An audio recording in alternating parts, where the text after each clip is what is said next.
Most grueling and brutal apprenticeship in all of sports, the Busch Grand National Tour, which today visits its most demanding classroom, the Monster Mile, at Dover, Delaware.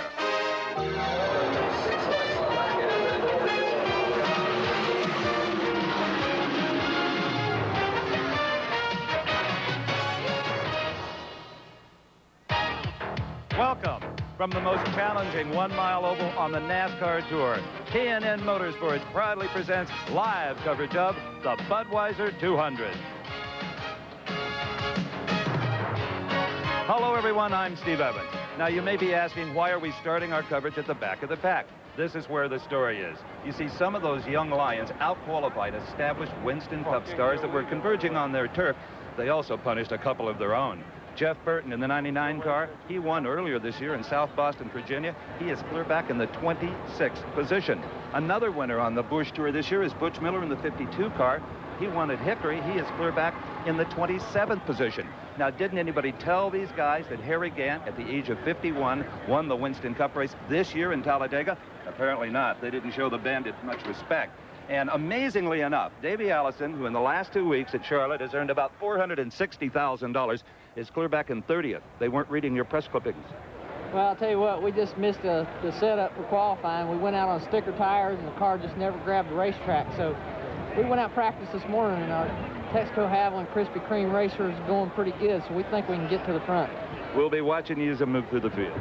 Well, we appreciate it. I'd like to say hi to my grandfather, who's at home recovering, and my wife and my little girl, Liz and Krista. Have a safe ride. You know, one Winston Cup hero, well, he qualified very well, right, Brock Yates?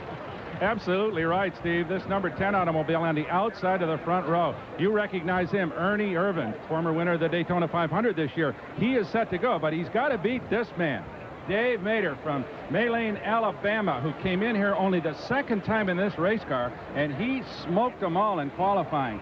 Dave, great job in time trials, but you got 200 really hard, hot miles ahead of you. What kind of attack are you going to run? Set a pace, come in and out with Freddie Fryer, your crew chief signals, or are you going to just run as hard as you can and hope for a lot of caution? Well, I've got a lot of good people here to race, and everybody wants to get in the victory lane. So we're going to have to race wide open all day long and just hope for the best, and we'll have to see what the sealer does on the racetrack. A little concerned about that groove, staying a one-lane groove, right? Absolutely. They were just sealed the racetrack, and the outside lane hadn't been running it much, so I hope it's not as treacherous as it might could be. Stay low. Okay. All right. But we've got some really fine rookies in this field, and for more on that, our broadcast associate and pal, Glenn Jarrett. Sitting alongside of me is David Green, one of this year's most successful rookie candidates. David, you've off to a good start. You've got a fine qualifying run here at Dover. You're starting in 4th place. You sat on the pole at Daytona. You've won a race at Lanier Raceway in Georgia earlier this year. You got to feel good about your chances today. Yeah, we do. This TIC Oldsmobile's running awful good, and I've never been here at Dover and got an excellent starting position along with a bunch of veterans. But, you know, we hope to go out there and stay clean and try to learn something today and be up front, you know, on lap 190. Well, you've had a lot of experience, a lot of short track experience, and plus this crew that this car was driven earlier by Bobby Hamilton in the last couple of years. They got a lot of experience, so you got to feel good about all the races that they've run. You feel like they can bring you home in victory lane. Oh, yeah, I believe it's already proven, you know, because me being a rookie, I have very little input on a lot of these tracks. You know, I just go out there and drive the car, and the car's been perfect every race, so we're going to try to do our best today. David Green, certainly no stranger to victory lane. Look for good things out of him. Steve Evans? All right, thank you, guys. NASCAR is only a few minutes away from moving these cars off of pit road and onto the Monster Mile. So let's go upstairs to our play-by-play man, Mike Joy. Michael? Thank you, Steve, and hello, everybody. Busch Grand National Racing this season has been tremendously competitive. The 12 events run so far have produced 10 different winners. And here at Dover, 34 of 36 drivers have qualified within 1 second of the pole position. Joining me for our TNN coverage, once again, Phil Parsons. What will today's weather do to these drivers?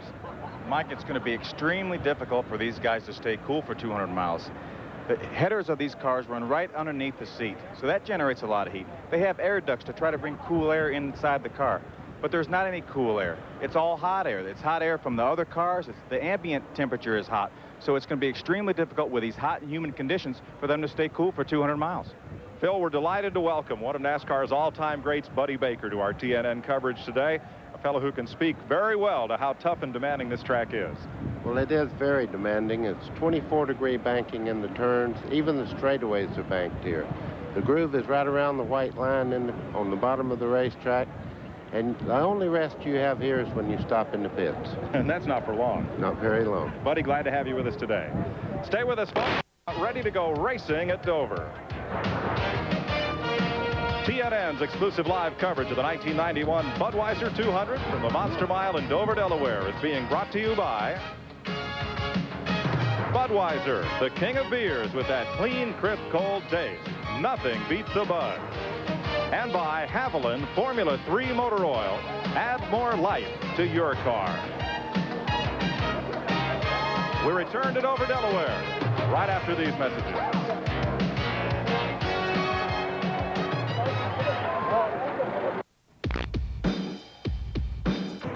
Welcome back to our coverage of the Budweiser 200 at Dover Downs. A nice crowd filling into the outdoor grandstand here. They're dressed for beach weather, and they've got it. Temperatures in the 90s, the smell of suntan oil.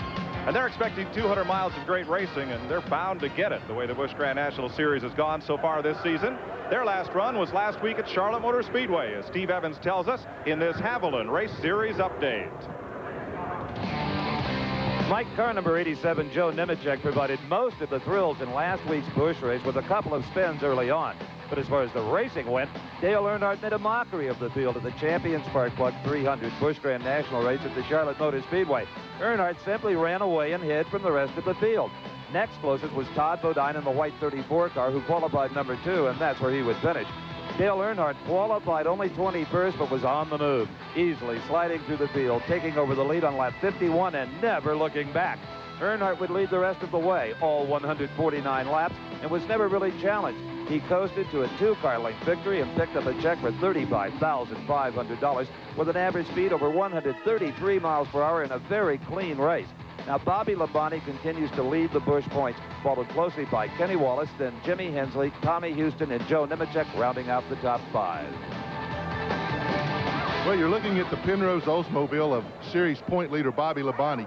In only his second full season in Busch Grand National Racing, Bobby has risen to the top. He's already got some pole positions. He's won one race this year at Bristol. How do you feel your chances are today, Bobby? Well, I know today's field's going to be awful tough. There's a lot of good cars out here, but, you know, on any given day, there's a top 20 that can win, one car out of the top 20, so I feel like our chances are as good as anybody else's. All right, you've had a couple of near misses this year. Earlier on our telecast at Rockingham, you lost a race late, and also at Darlington. You got to feel like these super speedways owe you one. Well, you know, I guess so. We won on a short track, which we didn't think we would do right off, but or like we did, but this is the same car we had at Rockingham and Darlington, so maybe it'll come through today. Well, it certainly wouldn't surprise me or anyone else to see Bobby Labonte wind up in victory lane here today. Brock Yates? Well, Glenn Bobby starts in 15th. His older brother, Terry, starts back in the 22nd spot. Terry, you are one of a number of top-flight Winston Cup drivers who are in these race cars today, and sponsor deals and prize money notwithstanding, it seems like a lot of people sitting at home in their air-conditioned living rooms are wondering why you guys have come out to sort of amuse yourselves by abusing yourselves in this hot race car. Will you learn anything tomorrow for tomorrow's big 500-mile race here? Well, you should be able to. The setups are really close to the same in both cars. You know, we can figure out what the track's going to do. So I think it could be to our advantage. We might be able to pick up something that could help us tomorrow. Are you going to set a pace out there and try to discipline yourself as far as stops are concerned, or are you going to come in at targets of opportunity, as it were? Well, it's really hard to say. You've got to just see how the race is going, how your car is working, and see when the cautions fall. We're going to have to stop one time for sure. Okay, all the best. Terry Labonte. Mike? They are about ready to roll here at Dover Downs on the honor of the occasion of TNN's first live telecast as part of a 4-year agreement with the Monster Mile. Let's go down trackside to where TNN Vice President and General Manager David Hall, serving as professional Grand Marshal, is set to deliver the command. Gentlemen, start your engines. David says he sent out resumes. Professional Grand Marshal, and he does such a good job. Third time by, that's the signal being given there at the head of the field. They'll look for a green flag on the 3rd lap by. in this event. 200 miles the distance. Let's make a quick correction on those Charlotte results. We will in a minute. Here's Dave Mader on the pole from Maline, Alabama. Ernie Irvin is lined up alongside. In row number 2, we'll have Robert Presley from Asheville, North Carolina, lined up there with David Green out of Owensboro, Kentucky. Dale Jarrett, watch for him to explode out of the 3rd row with Kenny Wallace way up there in the points. Morgan Shepherd driving his own car with defending series champ Chuck Bound in row 4. Todd Bodine in the 5th row with Elton Sawyer out of Virginia, then Steve Grissom and Jimmy Hensley, number 3-point man. Darrell Waltrip has our in-car camera today. He's with Tom Peck in row 7. Bobby Labonte, the point leader, with Jeff Gordon, the rookie, in row 8. Troy Beebe in the 9th row with Tracy Leslie. Ed Barrier in row 10. Joe Nemechek, last year's Rookie of the Year.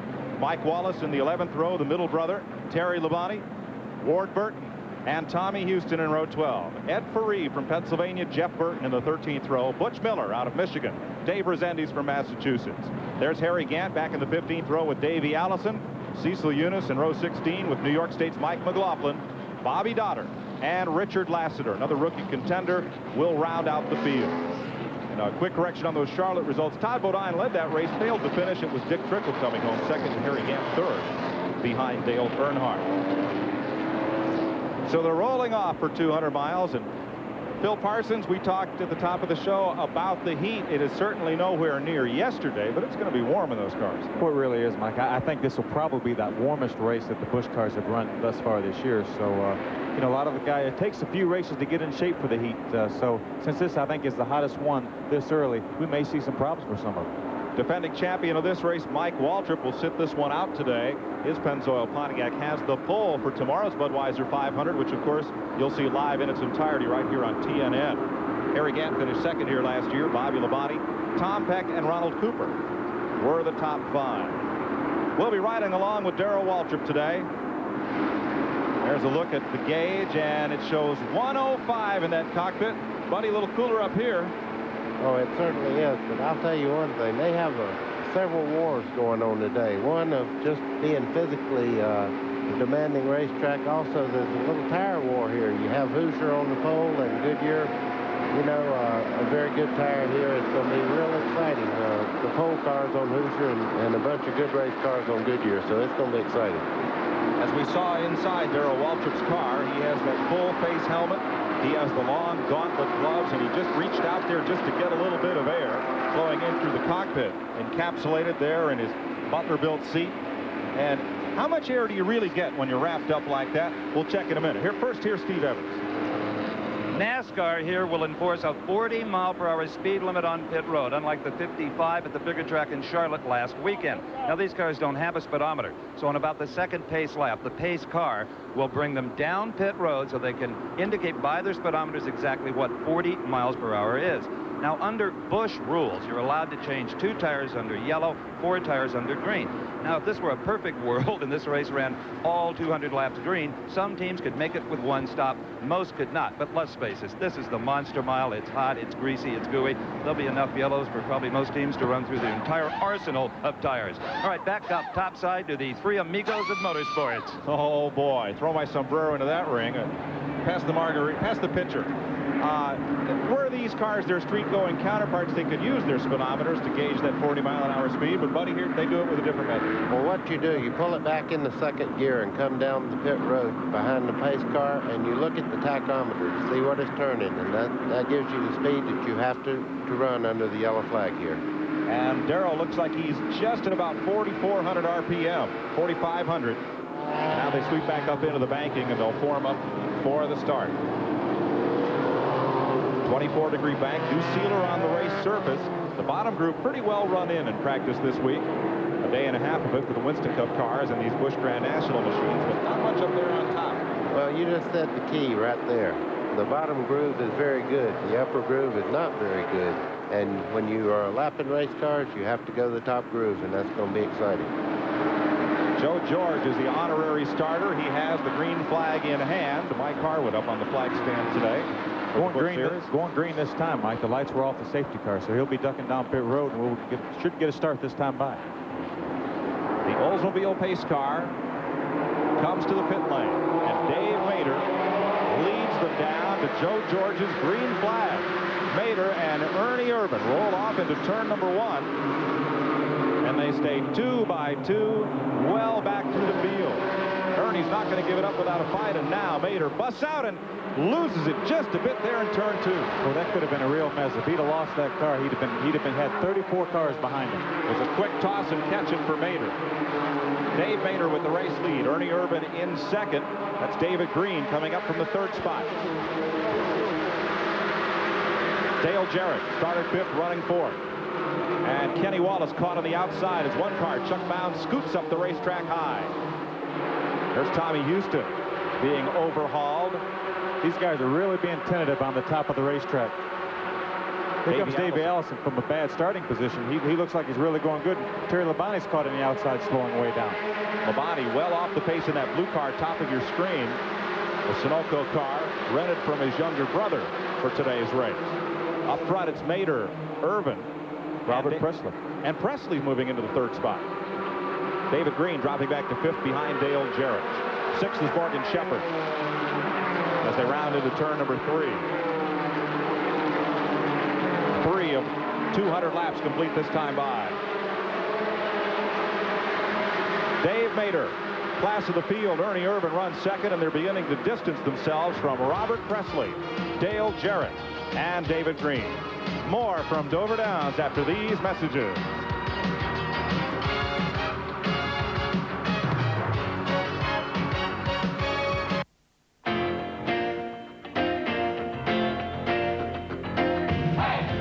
In America, your car doesn't just get you from here to there. It's a part of your life.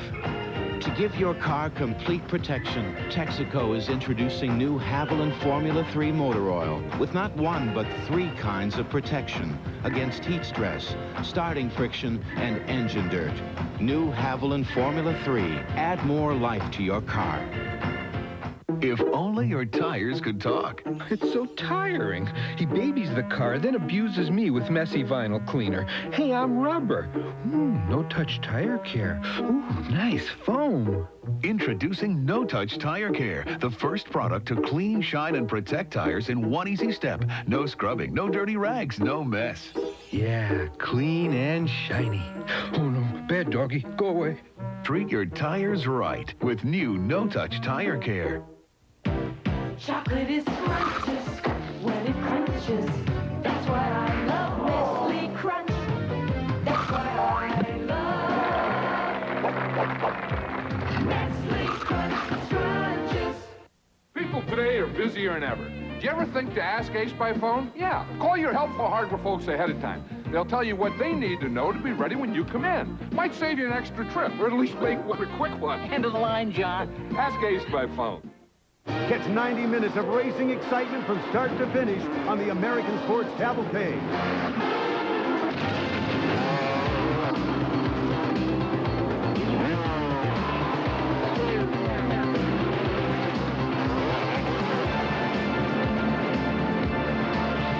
The American Sports Cavalcade. 7 Eastern Sports Sundays on TNN.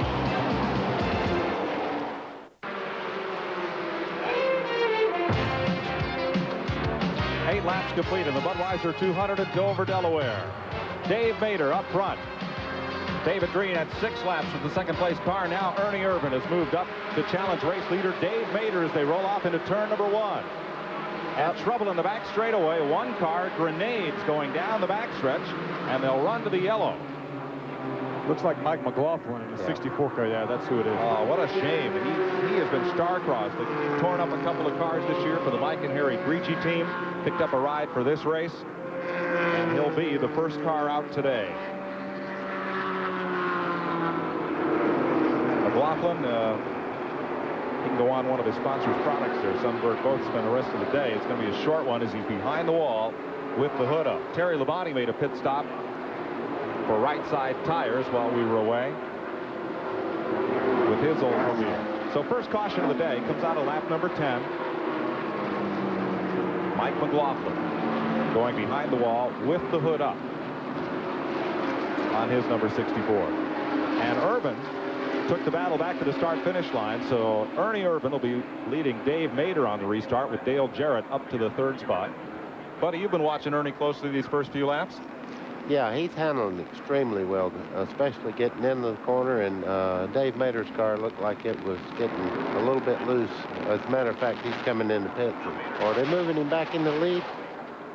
Oh, they moved him back. I guess Ernie didn't get by him before they got to the flag, but it won't be but just a few more laps before the 10's ahead of him because he's real loose getting off the corner. We had a look from Darrell Waltrip's car. Waltrip back about midfield. 9th spot for Darrell. Started 13th. And this should be a fairly brief caution flag. The first Busch Grand National race here was held in 1982. It was the late model 200 Dave Dion from up Vermont Way in the Stewart & Sons Ford. Won it over Dick McCabe, Jean-Paul Cabana, and Randy LaJoie. It was a NASCAR North Tour race back in 1982. And as we're under this first caution of the day, Brock Yates is on pit road. Brock? It's Mike. I'm with Mike McLaughlin, who fell out very early in the going. Mike, we've seen you run so well in the asphalt modifieds. Today, not so good. Well, it was a short day for us, but the boys have worked hard. You know, I'm just wish we'd run a little bit longer, but Dennis Shoemaker... Lots of smoke out of the engine. Did you blow something that got you sideways? Something let go and a lot of smoke. I really don't know what happened, but short day. Short day, bad day. Sorry, Mike. Back to you, Mike Joy. 12 laps on the board. Dave Mader behind the safety car, and 1 to go this time. Mader the leader. Irvin is second. Jarrett third. David Green is fourth. Robert Presley fifth. Morgan Shepherd is sixth. Todd Bodine in the 7th spot.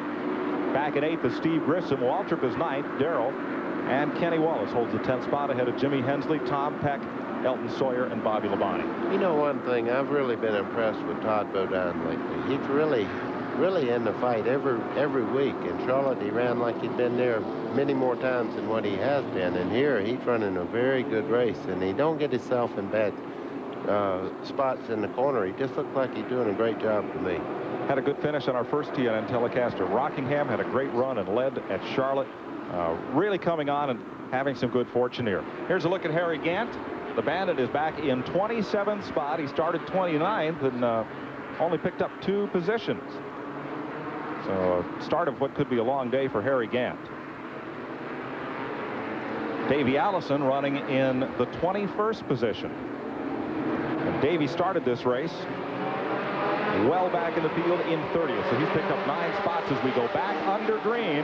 Morgan Shepherd, that's Todd Bodine, the white car, way on the inside, and he squeezes up and grabs a couple of spots. Meanwhile, Irvin goes headhunting, and when Dave Mader gets up on the outside, it is goodbye and good luck, isn't it? Well, it's not only Dave Mader. Anybody that gets in that upper groove right now, their history on that particular lap.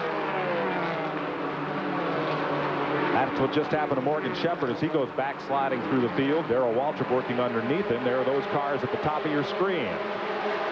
14 laps are complete here at Dover, Delaware. We're back under green. Ernie Irvin, the new leader, and Dale Jarrett is right there with him. Dave Mader holds on to the 3rd spot. David Green is 4th, and Robert Presley 5th. We'll have more from Dover Downs right after this. Let the good times roll when Trucks and Tractor Power roars in search of the biggest, baddest Pullman and Townsend across the USA. Truckin' USA at 9:30, Trucks and Tractor Power at 10, only on TNN Sports Sunday.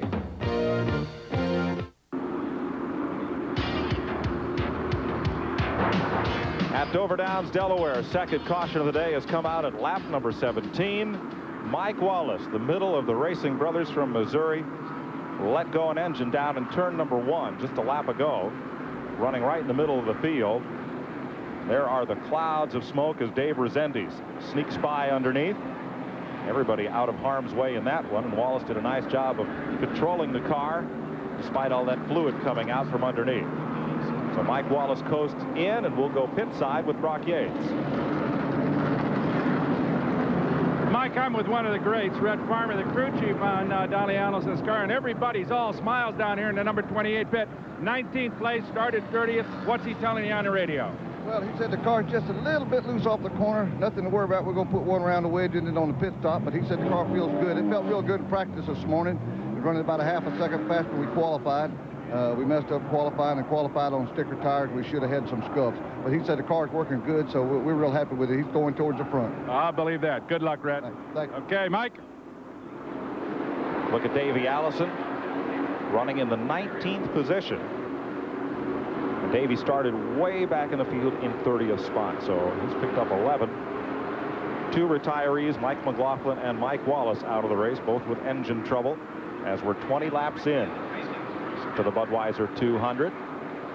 Phil, a couple of blown engines early on. Is that indicative of what we'll see today, or chance occurrence? Well, I really don't think it should be, Mike, because, you know, we have the similar weather conditions to when the cars practiced and qualified yesterday. They also practiced some this morning, so they really should have a handle on what kind of carburation they need, what kind of ignition timing. So I think it's just really a coincidence.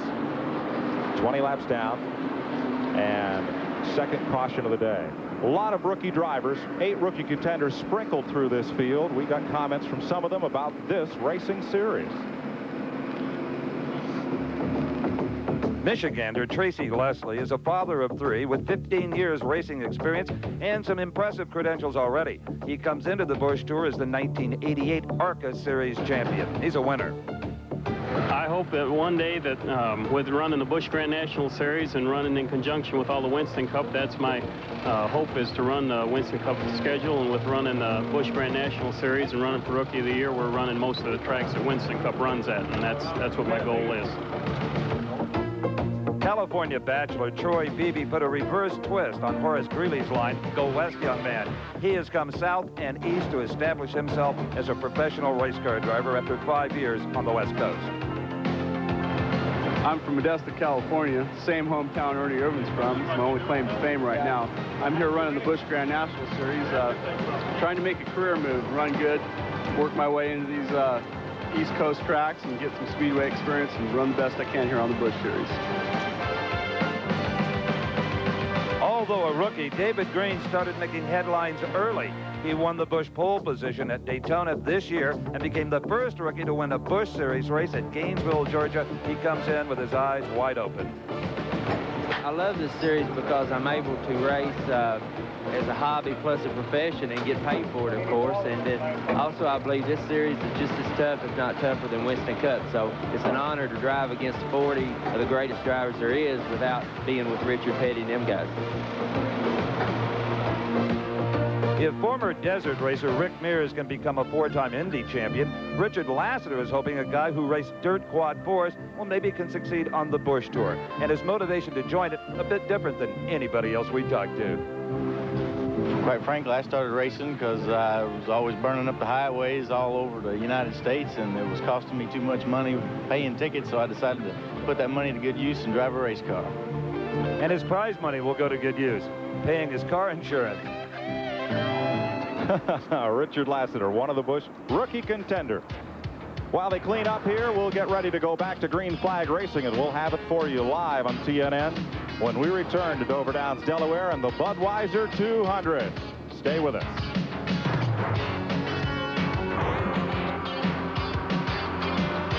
Back under green at Dover Downs, Delaware, coming around to complete 25 of 200 laps. Ernie Irvin has a car length on Dale Jarrett. First to second, David Green is third. Pole sitter Dave Mader is fourth. Robert Presley and Todd Bodine. As they work to turn 1, everybody working hard on that low groove. Steve Grissom being pursued by Dylan, and that's for 7th spot.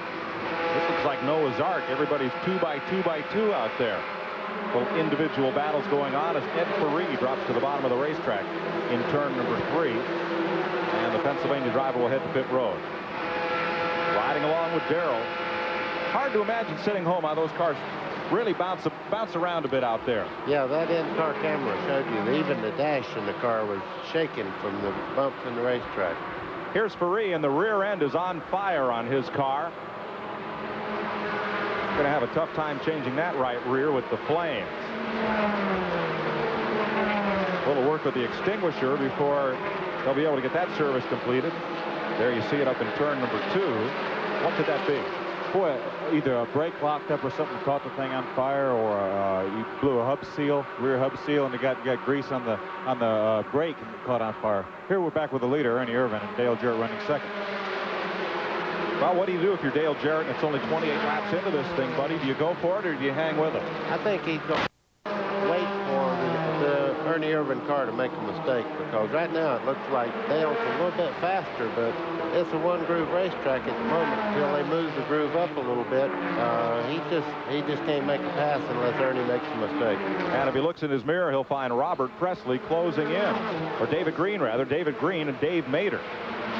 That duo closing right up on the front two. Then Presley's in the fifth spot. Meanwhile, there's Waltrip, still running right with Steve Grissom. That's still a battle for seventh. They have caught the sixth-place car. You see the white car in the picture is Todd Bodine, and just ahead of him, that black machine is Robert Presley. So good battle right there, 5, 6, 7, and 8. Front straightaway, you see the tilt. Banked along the straightaway as well as the corners, and they run right down on that line. Back straightaway, covered grandstand there. They use for the horse races, and they'll use tomorrow for the 500. That's the front stretch of the horse track, the back stretch of the stock car track. I tell you, we ought to have the camera on Davey Allison. He's picking them off left and right. He is really on the move right now, and the car seems to be handled extremely well. Not exactly sneaking his way up through the field. Riding here with the leaders, Ernie Irvin, Dale Jarrett, just a car length apart. Chevrolet and Pontiac. And right with them, there's David Green. He's been a very impressive rookie this season. Right out of the box, great run at Daytona in qualifying, had some good race runs as well. He really has, Mike. You know, he won the race at Lanier, Georgia, and I think he finished second in the race at Bristol, which was, I think, the week after the race at Lanier. So he's done really well. One driver who's not is Dave Mader. Mader's falling back, and so too is Morgan Shepherd. Here's Brock Yates. Mike, I'm with Freddie Fryer with a crew chief on Dave Mader's car, and he's falling back to fourth. Are you concerned, or is the race car, you just backing it up a little bit?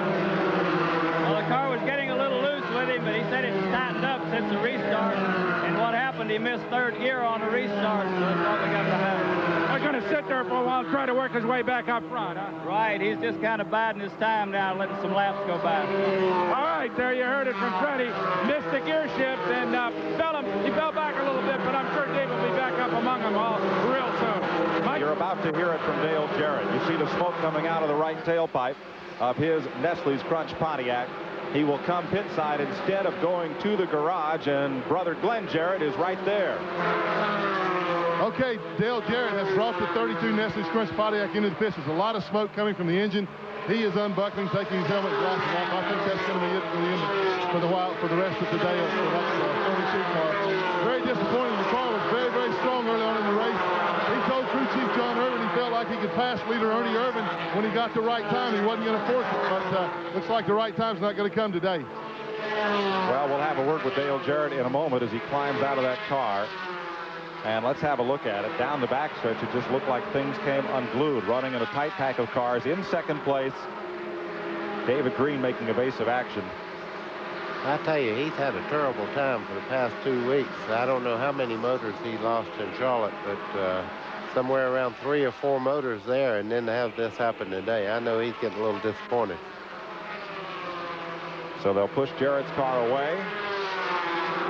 Let's see if we'll be at Glenn in a moment as he gets a word with younger brother. From my understanding, Mike, it's not a common problem. It was several different things that happened. Let's go down to Glenn Jarrett, who's with Dale Jarrett. Well, guys, I'm standing here with an interview I was hoping I wouldn't have to make. This is my younger brother, Dale. Awfully strong run early. What happened? Something happened in the motor once again. I tell you, the last 2 weeks have been a nightmare for us with the Nestle's Crunch Pontiac with motors. We've got a great engine builder in Ron Hutter, but things just keep happening. That's 3 in the last 2 weeks. Car was awfully good. Just sitting there kind of riding behind Ernie, waiting on the end of the race. Didn't make it there.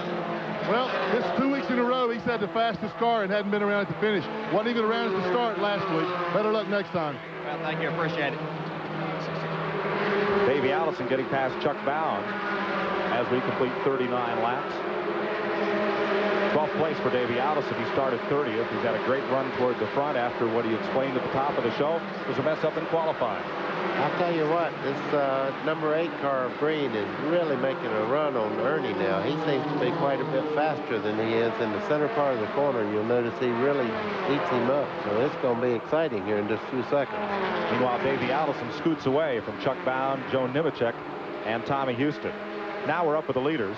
The black car is David Green. Do you expect he'd be as patient as Dale Jarrett was? No, I can tell you right now, I just seen him pass a car on the outside coming off the corner, so he's not quite as patient as Jarrett was. So we're 40 laps into the 200 here at Dover Downs. Ernie Irvin up front, David Green in second, Dave Mader third, dropping back just a bit there. Robert Presley posted his fourth, and Todd Bodine the 5th place car. Steve Grissom ahead of Darrell Waltrip. That battle continues. Now it's for 6th instead of 7th spot. Kenny Wallace right there, Jimmy Hensley, and Tom Peck rounds out the top 10.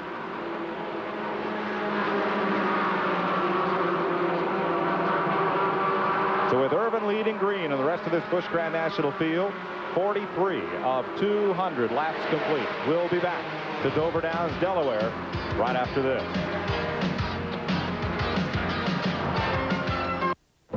This summer, you can win one of 50,000 prizes worth over $1 million by finding one man. I'm back, and this time I brought friends. Haven't I seen you somewhere before? You know, you look very familiar. Nice suits. Yeah.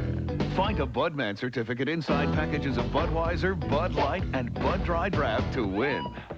Nothing beats a Bud Man! If you've ever had fresh vegetables right out of Norma Boaz's garden in Pilot Mountain, North Carolina, then you already know a lot about the Cracker Barrel. The finest ingredients cooked up to authentic country recipes with the same pride that goes into everything Miss Norma puts up. When you're traveling along the interstates of this land, you might look for this sign. You'll enjoy the same kind of cooking this great country's been enjoying for over 150 years. Mom, it itches. Lanacane will stop it fast. Lanacane will. Lanacane shuts off the itch like a switch, fast. Only Lanacane cream works on contact with the itch nerves that cause every itch. Benadryl can't. Cordaid can't. Hydrocortisones can't. But Lanacane will. So for the fastest relief of every itch, get Lanacane. See? Lanacane shuts off the itch. Like a switch. Fast. TNN Motorsports live coverage of the Budweiser 200 is brought to you by the more than 550 AutoZone stores across America. AutoZone, the right parts at the right price. 46 laps complete. Ernie Irvin ahead of David Green. Elton Sawyer's made a pit stop, and Tommy Houston cracks the wall in turn 1. Caution is out. There are the remains of Houston's car, and he just sailed off and up into the wall in the first corner. Maybe that's a hard wall, too. I feel for him. I tell you, I've backed into that wall the same way before, and I tell you, it does not give.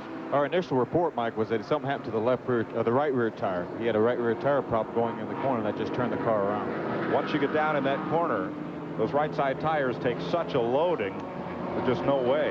Can't be any way to save a car like that. I can see that he's okay. You can see him inside the car, and I've seen him just hit the steering wheel with his fist. So he's already off the wall in this angle from turn 1. Yeah, well, once he got up there backwards, this is all. I'm just glad to see everybody was able to avoid him and not pile in on him. Piece of debris off the car, settling down, and there from another angle. He has crunched it pretty good. I saw Tommy trying to fire the car back up to see if we could get the thing cranked up, but now we've got the leader in the pits. Ernie Irvin on pit road. So too Robert Presley, Steve Grissom, Darrell Waltrip, Davey Allison, Chuck Bound. Also in Troy Beebe, Dave Rezendes, and Harry Gant. Tracy Leslie all coming on pit road. Morgan Shepherd badly needed a pit stop. He dropped back. There's Irvin going out. They can change 2 tires on each caution flag pit stop. Those are the rules in Busch Grand National Racing. As you watch Tracy Leslie's car get serviced. Irvin coming down pit road and Presley right behind him. Service complete on most of the front runners. Ward Burton also making a stop under this caution flag. This is the third caution of the day at lap 47 for Tommy Houston in the wall in turn 1. Yeah, a lot of the cars took right side tires on, Mike, but the leader, Irvin, only didn't take any tires. They just looked at the tires, put some fuel in it, and sent them back out. He wanted that track position, I'll guarantee you on that. Well, he's still going to be well back in the running order because many of the cars in the lead lap, including second place David Green, did not pit. I think because the racetrack has only the low groove right now, that's great, you know, that he got out ahead of the people that stopped with him. I think that's going to be important near the end. So we're under caution. David Green leading from Dave Mader. Todd Bodine now third under caution. Kenny Wallace fourth, and Jimmy Hensley fifth.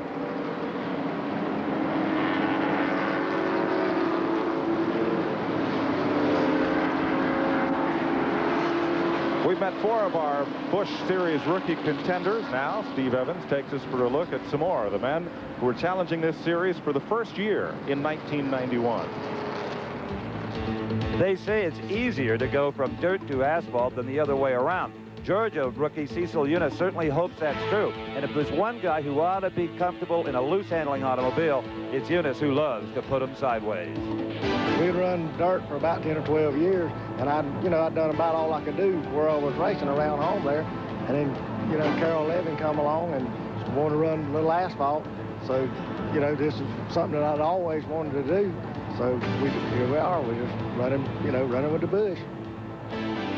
If you're like me and measure business success by whether or not you have a Learjet in your garage, then Ed Paris certainly qualifies. And he's taking a very business-like approach to his rookie season on the Busch Grand National Tour. Meet Ed Paris. Well, I've been racing probably since I was about 16 years old, or maybe a little before that. I've also been in business for the past 20-some-odd years. And I really believe the competition in racing, which I really enjoy, runs over into the business aspect, and I really enjoy the competition of business, too. The next driver in our rookie parade needs no introduction to dirt track fans. He is Jeff Gordon from Indiana. He is a 14-year veteran, and he's only 19 years of age. You're about to find out how all of that happened to a man with a tremendous future.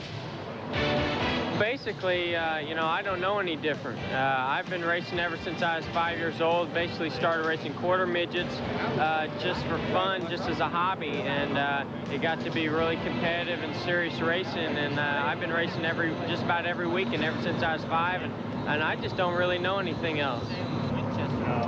While his older brother, Rusty, was becoming a Winston Cup superstar, and his younger brother, Kenny, was establishing himself on the Busch Tour, Mike Wallace raced close to home, founded a successful business, and is now ready to take on the world. Number 18, Mike Wallace. Well, the biggest thing, the NASCAR division, or Busch Grand National Series, leads you into the Winston Cup racing, but I ran the NASCAR Mid-America Racing Series last year through the Missouri area and won the Mid-America region, and we won 21 out of 29 races last year. We're looking to, we want a new challenge. 2 successful brothers out of one family, not that unusual. 3, absolutely amazing. Thank you, Steve. One of those rookie drivers is leading this race. David Green out of Owensboro, Kentucky. Dave Mader, Todd Bodine, Kenny Wallace, and Jimmy Hensley, none of whom pitted under this caution.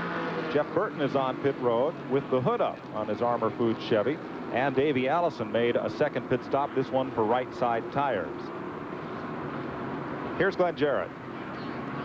Well, you're looking at Kip McCord. Kip is a many-time veteran of these Busch Grand National Wars. He's been with a lot of teams. Right now, he's with the best team here, the car number 8, David Green. Kip, how does David say the car feels right now? The TIC Oldsmobile is really working good right now. The Goodyear tires seem to be working for us real good. We got the car real free right now. So we're going to try to pace him a little bit, hopefully build up a little lead, and then maybe we can plan a little strategy a little closer to halfway point. It looked like maybe that when Ernie Irvin was leading, that he might have been holding David up just a little bit. Yeah, David said he felt like he was holding up just a tad right in the middle of the corner, so I think we're in good shape. These guys are awfully confident. They got real confident looks on their face. Well, when we come back, I want to poll our reporters about this strategy of stopping at only 50 laps and see if the cars that did can go the distance. We'll check into that when we return to Dover Downs after these messages. The time has come for the cordless power roller from Wagner. It's Formula 3.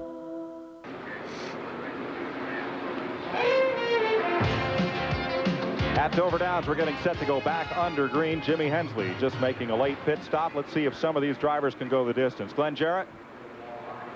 Well, personally, I don't think that there's like 147 laps to go, 147 miles to go. I don't think they can make it the rest of the way.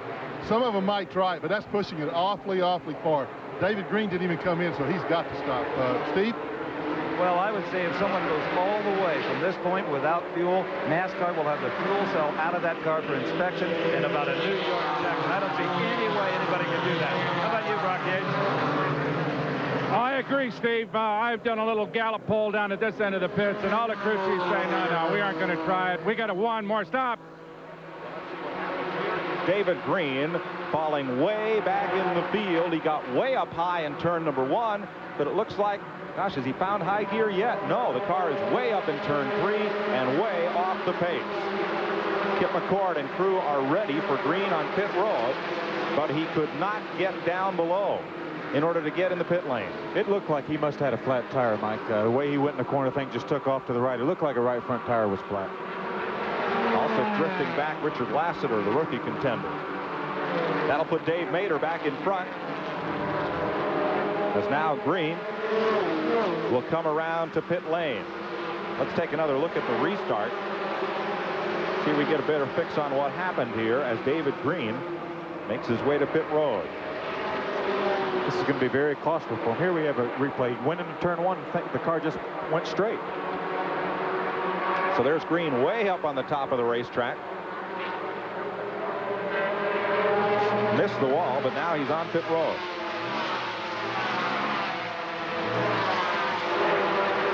Glenn Jarrett? Right.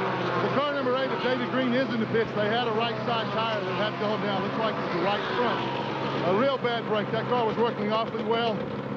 They're still having a problem. We can't see from this vantage point. Look at the problem with the right front lug nut, but he's out in the way again. It definitely was a right front tire that was cut down.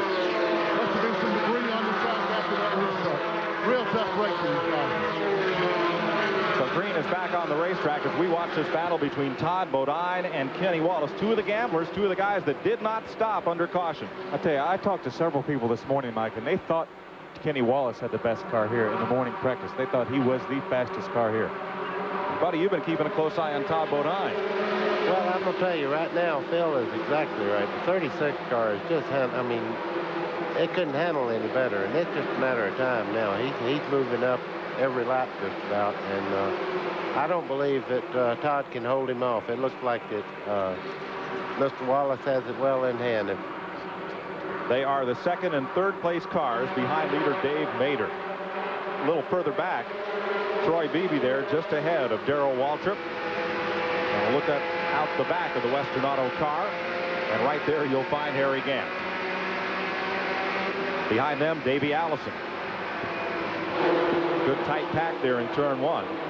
Now, will we see, as Morgan Shepherd comes very slowly down the front straightaway, will we see the Winston guys hook up like they did at Charlotte and try to run these young kids down? I tell you, I'm not watching much of the Western Cup drivers. This Bobby Labonte's car looks like it come out of a cannon all of a sudden. You know, he's getting through the corner so much faster than Todd Bodine, and you just watch. He'll be right up in the front just a few laps now. Bobby's just ahead of the pack we're watching. Labonte in 5th position. Looks like Darrell Waltrip's holding up Harry again. Harry's ducked to the inside several times. I believe if Harry could get by Darrell, I believe he'd march on towards the front. Neither one able to pass Troy Beebe. That Taco Bell car. And just in front of Beebe, the number 19, that'll be Cecil Eunice out of Georgia. Ernie Irvin has moved right back into contention again. I guess he's 6th on the grid right now, and he's just running really well. So he'd be the highest place to the drivers that made pit stops under the caution flag. Let's show you where your favorite driver is running with the Wagner Field standings, brought to you by Wagner. Power painting that's not just a whole lot faster, but a whole lot better.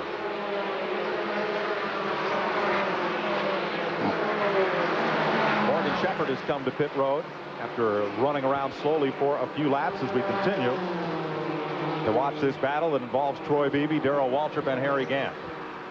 And trouble on the leader. Dave Mader is coming to pit road. Okay, I see Morgan Shepherd has a severe flat tire. If there's no such thing as just barely flat, but this thing, the whole sidewalls eat out of it. And I think he was on Hoosier Tires today, if I'm not mistaken. Mader has more problems than that. The hood is up, and I think there's our new leader right there, Mike, the 36 car of Kenny Wallace. The work continues on the Mader car. Kenny Wallace becomes the leader with Todd Bodine second and Bobby Dotter now third. The 3 cars on your screen. Bobby Labonte, you mean? Thank you, Bobby Labonte.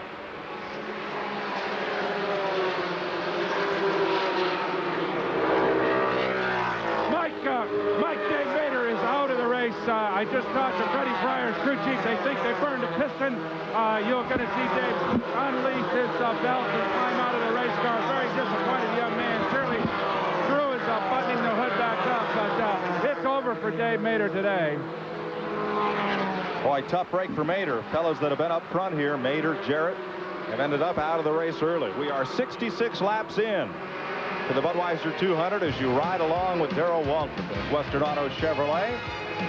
Kenny Wallace leading. Todd Bodine has forged his way into the lead. Bobby Labonte and Kenny Wallace are going at it for second. Yeah, that's a little chrome horn work there. They put the bumper to him that time. So Wallace gets drop kicked all the way back to third. So much for being class of the field. It's ironic, you know, 10 laps ago we thought that he was a lot better than Todd Bodine, but then Todd Bodine pulls up, gets behind him, and passes him. I'll tell you, the youngest of 3 racing brothers, Todd, has shown an awful lot of maturity at knowing when to run his car hard and when to ride. But he is up front in that Frank Cece car. You notice bereft of sponsorship. Looking for a sponsor for that car, and the way they have run this season, they deserve one. Well, I guarantee you, I'm impressed with Jeff Gordon right now. You know, he's moving up quite well now, and I guess Ernie Irvin's the only car that's passed him since the caution flag, and he seems to be handling extra well. You know, Todd Bodine ran well here in the second race last year, the fall race there. He finished third in the Highline car that Mike Wallace is driving now. There's a look at your top 5 with Bodine up front, Bobby Labonte and Kenny Wallace. Then the first of the comers in this race, Ernie Irvin. And Tom Peck always runs well here at Dover. He's up in the 5th spot. He also did not make a pit stop. And Jeff Gordon, Buddy Baker was talking about in that Ford, the 19-year-old rides in 6th, right behind Tom Peck. 72 laps complete as they work the Monster Mile here at Dover, Delaware. Here's Brock Yates. Mike, I'm with Ernie Irvin's crew right now. You can see that they're pretty cool. They feel very confident about the way the race car is working. As I told you earlier, they plan on another stop, but I don't think we've seen the last of number 10 up there, you guys. Well, I'd like to add something. We're all watching Ernie run quite well, but this set the standard. So when they have a caution from now on, you can bet those lead cars will stop and get tires. He's a car that took on tires, and he's quite a bit faster now coming up through the field. Well, are we agreed that none of these cars that stopped around lap 50 are going to be able to make the distance? I don't think they can. I don't think they can run 150 miles on this 1-mile racetrack. Buddy? I'm trying to keep up with everything and watch Jeff Gordon right now. He's moved right in on Pack right now, and I'll tell you, that car is one of the fastest cars on Speedway. Neither of those cars stopped under the caution, nor did Kenny Wallace. That's the black car left side of your screen running in 3rd. Ernie Irvin in 4th, and 5th up for grabs. There's Jeff Gordon, and he has gotten around Tom Peck. So good job by the rookie driver out of Indiana. What a schedule he had last week. Competed at Charlotte, went back and forth between qualifying and the race to run sprint cars, and then Saturday night won the night before the 500 event out of Indianapolis. The yellow car, Ernie Irvin, the Mac Tool Chevrolet, getting underneath Kenny Wallace, and that'll pick Irvin up just a bit. And Buddy, one of your old adversaries sneaking up into the top 10. Yeah, I was just laughing. Before the race started today, Harry Gant told me he had terrible motor problems, and he's probably going to park the car, and I noticed he's already up to 10th. Not the best predictor of his own fortunes. Of course, all of us know not to ever believe anything Harry Gant says, Mike, until victory lane. Todd Bodine is that 34 car, the Frank C.C. Buick. C.C. owned modified cars, sponsored modified cars for Jimmy Spencer when Jimmy won the national championship. He and Spencer went Busch Grand National Series racing. And after Spencer moved up to Winston Cup, there's Morgan Shepherd coasting along, the black car. CC went through a couple of drivers, settled on Todd Bodine, and they have been running well. So Shepherd had been running slowly near the bottom of the racetrack, and it looks like this time the Texas Beat car will come back to pit road. First and second place, Bobby Labonte in pursuit of Todd Bodine. Well, it looks to me like Bobby Labonte is quite a bit faster through 3 and 4 than Bodine's car. Through 1 and 2, they pretty much run the same, but he really gains up in 3 and 4. Watching him out of 4 and back to the front straightaway. You see Bobby closing it up by yet another car length. Another 3 laps, he should be right there. If I'm not mistaken, Mike, I think Bobby Labonte did pit in that first caution play. We will double check that. 80 laps complete of the 200. They'll run at Dover today. There's Kenny Wallace and Jeff Gordon closing in on Kenny Wallace, who is now the 4th place car. Morgan Shepherd makes the turn to the garage area. Here's Steve Evans. All right, I am in the Kenny Wallace for 36 pits. And 30, he slowed up a bit. Is he running out of tires? Yeah, we're a little loose right now, but we're going to try to make it about halfway if we only have to make one stop. We have to wait and see what happens here. It's still a long way here at Dover. Sounds like a good strategy to me. Hope it works for you. Yeah, it's been pretty good here, you know, but we just run out of tires right now. We just have to wait and see what happens. The last thing Kenny Wallace wants is for Bobby Labonte to finish in front and gain a few more points.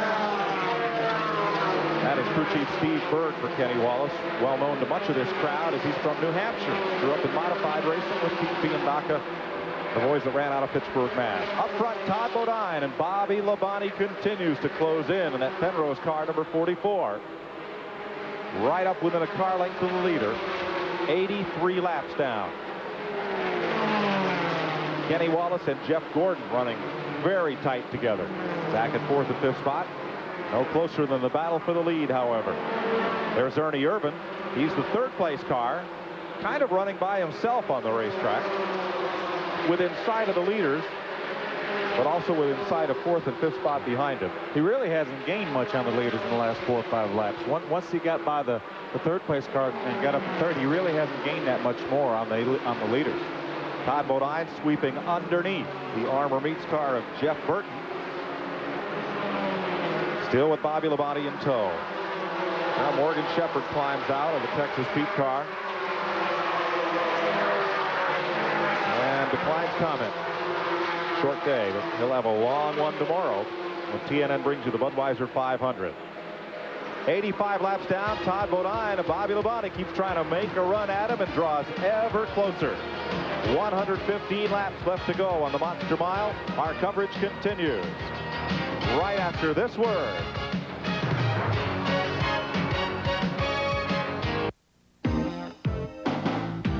Chocolate is scrumptious when it crunches. That's why I love Nestle Crunch. Gotta have it. It's so scrumptious. Love that chocolate when it crunches. Scrumptious. Chocolate is scrumptious when it crunches. That's why I love Nestle Crunch Scrunches. There's only one you've got to come to. Opryland, USA. It's one of a kind, no place you'll find more fun the country way. Dancing and singing, playing and swinging in the warm country sun. You'll see the flash, you'll spin, you'll splash, doing more than you've ever done. Opryland is it, the original country hit, yeah. Our new production show, Love My Country, is exactly what the title says. I love the USA, and I love her different styles of music. I think people want to laugh and cry and forget their own problems And it's my job to see that they do that. Because my name's on this show, I feel a tremendous responsibility. And when I go out there, I give it everything I've got. And when the curtain goes down, it's not their job to be a good audience. It's my job to be a good entertainer.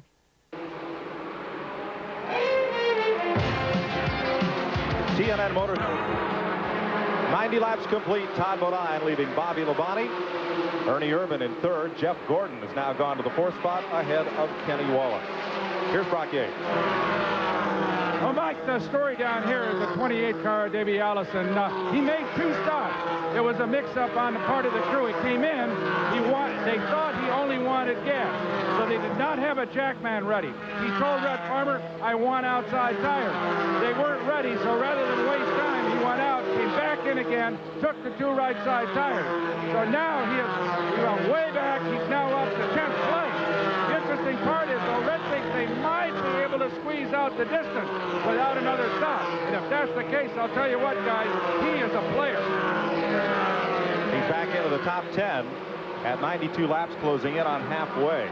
Kenny Wallace just had a wild ride up the banking in turn 1. He seems to be back at speed now, Mike. I don't know exactly what happened. He may have just got a little bit too high, got out in the marbles, and just got a little bit too wide, and 2 or 3 cars got by him. Here's Jeff Gordon, who's moved up into 4th place, and he's had a little expert schooling, Buddy tells us. Yes, he has. He went through my father, Buck Becker Driving School, and we knew right away that he was something extra special. And to see him run this well after going through the school, and every week he's just getting better and better. He'll be a winner in the near future. Jeff Gordon up to 4th spot. There's a look at Harry Gant, and Kenny Wallace has slipped back behind Gant. That would be back to about 9th position. Boy, Harry just keeps eating them up there, 1 spot at a time. Todd Bodine and Bobby Labonte continue to be the class of the field. Now Bodine had Labonte all over his rear bumper about 5 laps ago, and now Bobby's settled back to about a half to 1 car length distance. You know, Phil, I'm noticing something. You notice each car has a spurt that they really run well, and then they kind of fall into a pattern. I've noticed that. I don't know whether the cars are getting loose or picking up push. I really can't tell. Let's take you back through the top 10. 5 laps from halfway now. Todd Bodine, Bobby Labonte, Ernie Irvin, Jeff Gordon in 4th. Tom Peck, good run for Tom today. He's in 5th. Chuck Bound, then Harry Gant, followed by Kenny Wallace, who is now on pit road. Davey Allison and Joe Nemechek is now in the 10th spot. Kenny Wallace in the pit lane with number 36, Cox Treated Lumber. Pitting. Mike, it's really going to hurt the guys that did not pit on that first caution flag, because we got 36 car pit road. That's Kenny Wallace.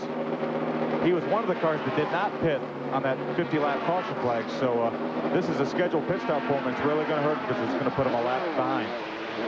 Long time for gas on that car. And it looks like they're getting ready for Bobby Labonte. You see the gasman there with the catch can getting ready to pit.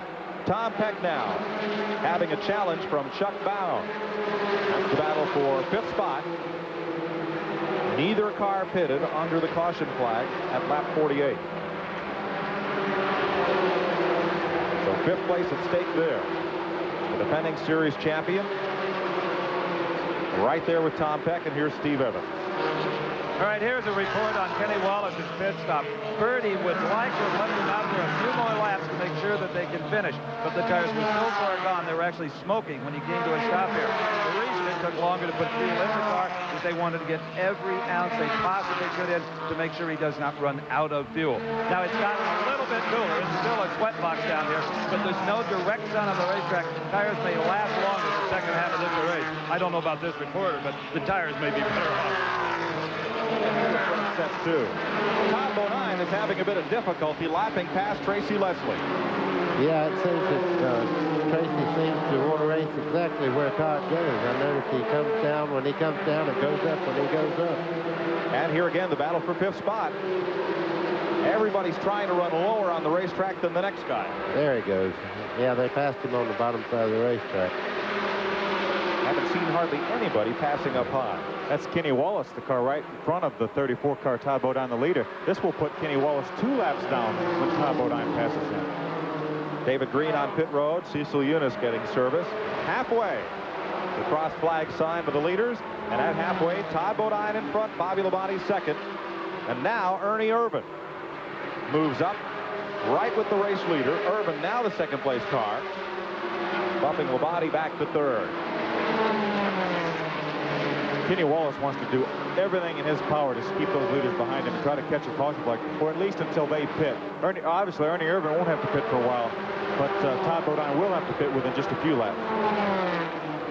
Jeff Gordon on pit road, right side tire. Carolina Ford dealer's car. Ty Bodine continuing to roll, but now Ernie Irvin is right there with him. You know something that I noticed? They better pray that the yellow doesn't come out again for these cars that have to stop under the green, because if it does, this is going to be the thing that costs them the race.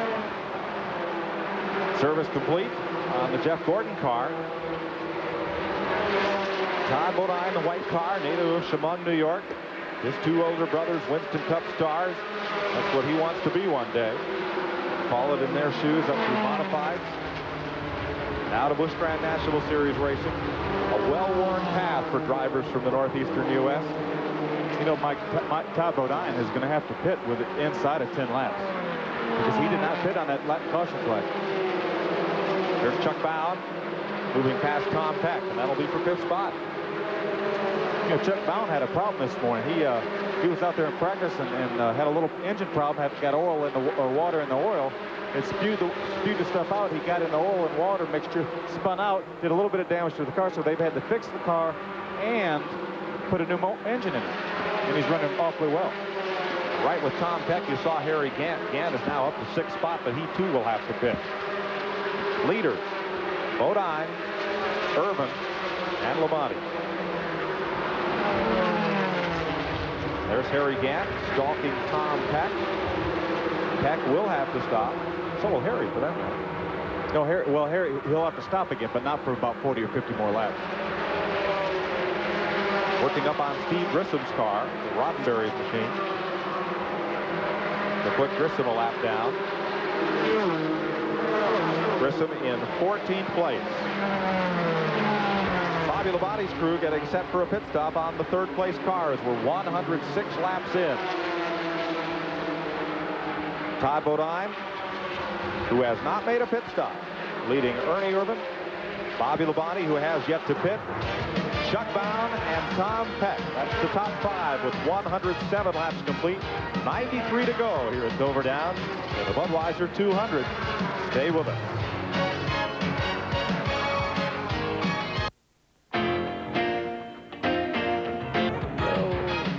110 laps complete at Dover Downs. Ernie Irvin passed Todd Bodine for the lead, and then Bodine came to pit road for service. Had a close moment getting into pit road. Here's Brock Yates. Hey, guys, I've been just talking to Reg Farmer, and he really likes what he sees Davey Allison doing. He's gaining on the leaders at about a second to a half a second a lap. He's up to fifth place right now, and I'll tell you what, the kid is really driving. He just split a couple of guys down the front straightaway like a zipper, and very aggressive driving. He's doing a beautiful job. He might have to stop for a flash of gas, maybe some right side tires, but Red hopes not, so he's in it all the way. So Davey will need one more pit stop. They're getting ready for Tom Peck and for Bobby Labonte on pit road. Two of the leaders who have yet to pit. Labonte running second, and Tom Peck now just shuffled out of the top five by Davey Allison into the sixth spot. It is Irvin up front, Bobby Labonte in second, Chuck Bound in third, and who's he battling for third spot? Harley Gant. That's amazing. Old Harry, I'm not running very well today again. Fourth place. Yeah, I'd hate to see him when he is really running well. Yeah, make that third place. Getting ready to be third place, I just started to say. That Ed Whitaker car runs well wherever it goes.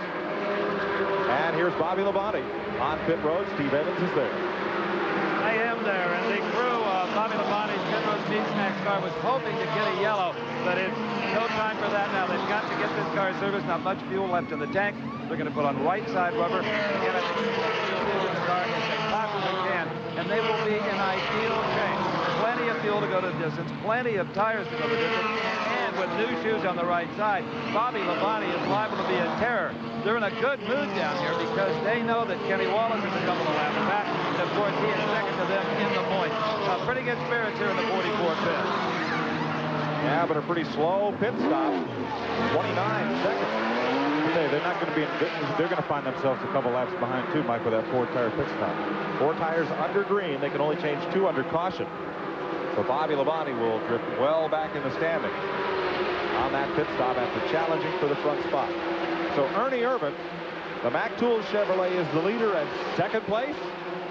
Mr. Second place, here again. But he's not running any good, Mike. He's not running well. We're not laughing at Harry Gant being in second place. Just at what he told us before the telecast, that he had absolutely no chance today. You guys remind me never to ask him anything like that again. Ernie Irvan's slow. He's pretty much by himself. Chasing down some race traffic, working around Elton Sawyer. And meanwhile, Chuck Bound has his hands full with Davey Allison. There's Davey on the inside. That's for third place. And Chuck's going to run right back at him. But he just can't get any lower than that Ford is through turn 4. It's a Chevrolet. That's Davey Allison, the Chevrolet, though, Mike. What? I'll Chevrolet. You got to be kidding. No, he's right. But you look at these cars, darn if you can hardly tell the difference anymore. I guess you have to pop the hood, see that distributor's in the front of the back. To know if it's a bow tie or that blue oval from Dearborn. Okay, Davey Allison's Chevrolet and Chuck Bound in an Escapade Pontiac. At least last week it was Pontiac. I think it still is. Maybe it's a Ford this week. Gee. No, it's definitely a Pontiac. Somebody's going to have to buy us a scorecard here. Tom Peck is on pit road. This will be a scheduled stop. Great sponsor on that car, the Tom Peck Fan Club. Sponsoring Tom Peck today. There's Davey Allison having worked past Chuck Bound and going around the Richard Lassiter car, the Eclipse Racing Pontiac. The only hope that these guys that are pitting right now, the Tom Peck, the Bobby Labonte, the only hope they have is it will go green long enough that all the guys that pitted around lap 50 will have to make another pit stop under green. Right now, if the caution comes out, all those guys like Ernie Irvan that pitted at lap 50 can come in on the caution, get some tires, and they'll keep those other cars, Kenny Wallace, Bobby Labonte, Tom Peck, at least 1 lap down. Now, they'd be Fat City. They all pitted under the 3rd caution of the day at about lap 47. Davey Allison, 3rd place car, as Elton Sawyer comes in for the 2nd time. Now, Elton was one of the drivers that pitted under the 1st caution, making his 2nd stop, a scheduled stop. They look at right rear tires and give him gasoline.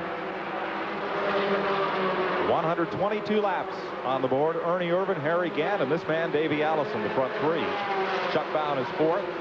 Darrell Waltrip is 5th. Ward Burton has the 6th spot. Good run for Ward today.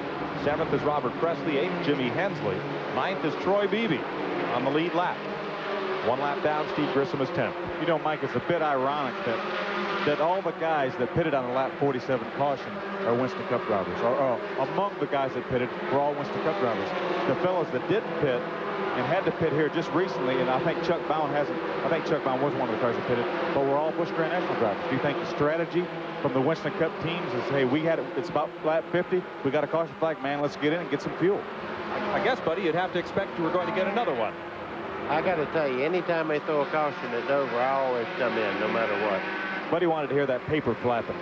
Mike, to put those new tires on there. From the sticker. Exactly right. Darrell Waltrip's trying to lap past Tracy Leslie. And Darrell will have one more pit stop to make. The word we get is he'll take left side tires when he chooses to make that stop with his Western Auto Chevrolet. 124 laps complete, 76 to go, as Darrell Waltrip runs down the back straightaway at the Monster Mile. TNN's coverage of the Budweiser 200 continues. The way he talks, the way he walks, the way he smiles, looks, and kisses. And when he holds you close, it's in the way he smells. Brute, the essence of man. Come on, put it on. At Dover Downs, Delaware, Mike Joy, Phil Parsons, and Buddy Baker topside. Steve Evans, Brock Yates, and Glenn Jarrett patrolling pit lane. 129 laps complete. Ernie Irvan leading Harry Gant. Davey Allison, Chuck Bound, and Darrell Waltrip snuck up there into the top 5. Ward Burton into 6th spot. Robert Presley is 7th, and Jimmy Hensley, Troy Beebe, and Steve Grissom. First 8 cars on the lead lap. According to our unofficial rundown, there's a look at Darrell in 5th place with 1 more pit stop to make. If they can stay under the green for 40 more laps, I tell you, you're going to see a big shuffle in this front bunch that's running right now, because everybody's going to have to stop. I noticed the other cars had to stop around 97 to 100 laps. Darrell trying to keep it right down on the white line. This has not become today a 2-groove racetrack as we'd hoped. I really expected it to. Once lapping had begun and people started working the groove up, Mike, but they sure didn't. You look at Darrell, he's out for a Saturday afternoon drive. Now, if we can go back to that in-car shot, and we will in a minute, I'm a little surprised at some of what I'm seeing there inside of Waltrip's car. Here's leader Ernie Irvin. Look at how he's got both hands way on the left side of the wheel. Now, you teach that in driving school, buddy. I thought you had to have your hands at 9 and 3 even when you're down in the corner. If he had to crank that wheel further, how would he do it? 9 and 3. Well, you mean 10 and 2. 10 and 2 is the idea. They used to teach that. When you learned to drive, it was 10 and 2. See, Phil, he don't know everything. I don't know much. But now, really, when you're down in the corner, both your arms are over like that. Well, apparently the car is a little bit tight there. If you notice, his hands are way over on the left-hand side. If the car was handling real well, he wouldn't have to put those hands on just to hold the car in the corner. I agree with Buddy, Mike. That's exactly right. So Waltrip in 5th place. Ooh. Here's Brock Yates. Well, Mike, the guys down here, this is Eddie Jones and the Western Auto crew with Darrell Waltrip. They were all on pit wall. They had the tires, the gas cans out a few laps ago. They watched Darrell keep going on by. He's going to have to make a stop, and the guys tell me he's going to have to take on left side tires and, of course, fuel. Next door to him, the leader, this is, of course, Ernie Irvin's guys. Ivan Baldwin tells me they're going to stop probably in another 10 or 12 laps, somewhere around in there. They can't go a whole lot further. They're going to take on right side rubber and, of course, fuel. So, as Buddy said, we're going to bunch of jumbles in this order coming up, presuming we don't get a caution. Ernie Irvin lapping past Kenny Wallace, and Robert Presley comes to pit road. Kenny again gotten way up the racetrack and all out of sorts a minute ago. It just seems like when he made his pit stop, Mike, that he has not been that good since then, and he was very good prior to that. So I don't know whether he got a mismatched set of tires or what, but Kenny Wallace is not near as strong as he was in the first half of the race. He's back at 21st position and is now 2 laps down. Ernie Irvin in the lead, and we'll show you where your favorite driver is running with the Wagner Field standings, brought to you by Wagner Power Painting. That's not just a whole lot faster, but a whole lot better. That's the way they stood at 125 laps. And you can spot your favorite Winston Cup or Busch Grand National regular in the field. Jimmy Hensley having a good run today, but about to be overhauled by race leader Ernie Irvin. Hensley is the 7th place car in that Golden Gallon number 25. About to go 1 lap down. Irvin was strong, seemed to kind of fade just a little bit, and then after his pit stop, he's come right up through the field. I think when those new tires kicked in, Mike, that's when he started marching to the front. Not able to dispense with Jimmy Hensley, though. Number 3-point man on the tour. Making an appearance on pit road. Ed Barrier out of Winston-Salem, North Carolina. This will be a scheduled stop for the Garner's Olds. I'll tell you, Mike, Jimmy Hensley is really running better than it looks, because he made a very late pit stop on the lap 47 caution car. And when he got out, he was a half a lap behind the field. So it has taken Ernie Irvin till now, 139 laps into the race, to make up that half a lap distance, and now he's right behind him trying to put him a lap down. Hensley looks like he's pulling away from Ernie Irvin a bit, buddy. Yes, he does. He's running very well, but he just took on tires, as they said. And one other thing that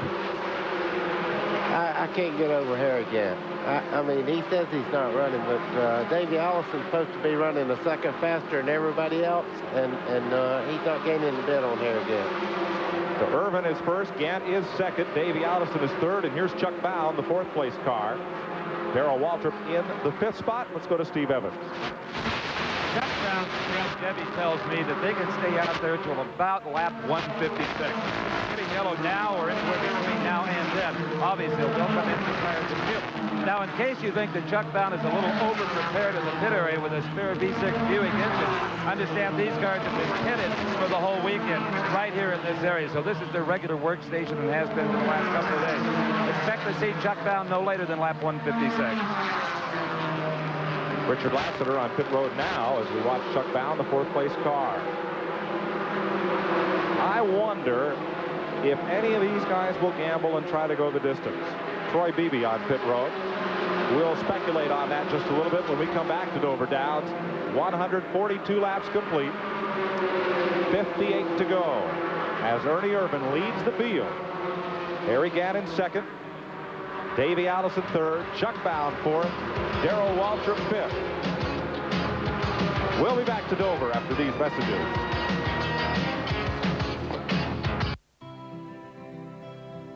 Due to TNN Motorsports Live coverage. That's 1-800-524-4000. At Dover Downs, Kenny Wallace comes off pit road after what will be an unscheduled stop as he continues to backslide through the field, currently posted at 18th, just prior to that pit stop, and he'll drift back a bit further. Battle shaping up here is Darrell Waltrip, having just moved underneath the Robert Presley car. He's got Ward Burton closing in. You know, Mike, we haven't talked much about Ward Burton, but here he is in sixth position. He was not that close to Darrell Waltrip a few laps ago, so he obviously is running pretty well right now.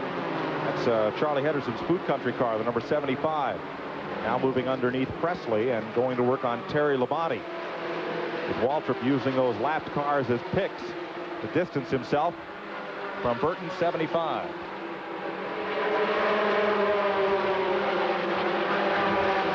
There are on the lead lap 6 cars, one of whom is Davey Allison. Let's go to Brock Yates for a little pit strategy. Well, you know, you think about these guys being very buttoned up and never having any kind of debate, but they are. Red Farmer and Davey Allison are discussing whether or not they're going to go the distance. I think the guys down here say, it's worth a try, but Davey says he's kind of leaning toward a stop. So I think you're going to see a stop for fuel.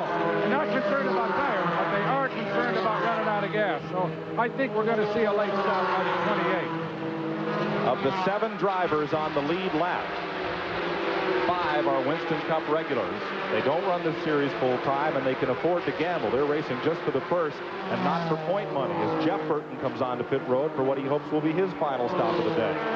Jimmy Hensley, Ward Burton, and Chuck Bound are racing for points as well as for cash today, so they will almost certainly stop. Here's a look at the top 10 as you watch Ernie Irvin, the race leader. 150 laps next time by.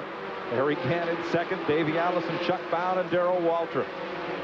4 Winston Cuppers and Bound, the defending Busch champion. In the second 5, Ward Burton and Jimmy Hensley at the lead lap. Steve Grissom a lap down, Todd Bodine and Jeff Gordon. All Busch Series regulars and each 1 lap down.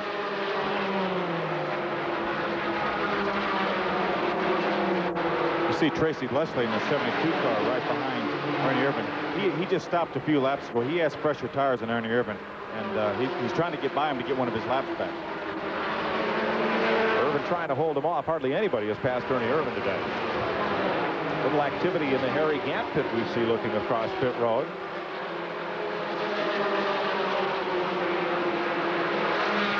Now Gant comes onto the front straightaway. Irvin is entering turn 1. So he has about a straightaway lead on Harry Gant. Bobby Doddard, the Chicago driver, on pit road. And now we're watching Chuck Bound and Darrell Waltrip go at it. Waltrip off the gas. Todd Bodine almost spun out just now in the middle of 2. He did a great job of getting the car back under control. That was just about half a straightaway ahead of the battle we're watching for 4th spot. Darrell going to the outside and right around Chuck Bound. Bound has got to be pitted. Looks like he's getting ready to come in the pits. You know, we've been over 100 laps since that lap 47 caution. So Chuck Bound is electing to come in. On the lead lap, the Nescafe Pontiac, the defending Busch Grand National champ, Chuck Bound. Steve Grissom in the Roddenberry car followed him in the pits. So these are scheduled pit stops for the guys that did pit on that third caution flag. 154 laps complete. And it'll be left side tires this time for Chuck Bound.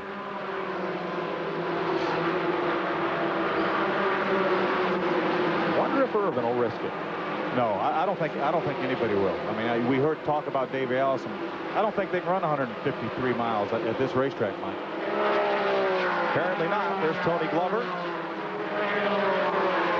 And Ernie Irvin's crew getting ready for the race leader. 45 laps to go.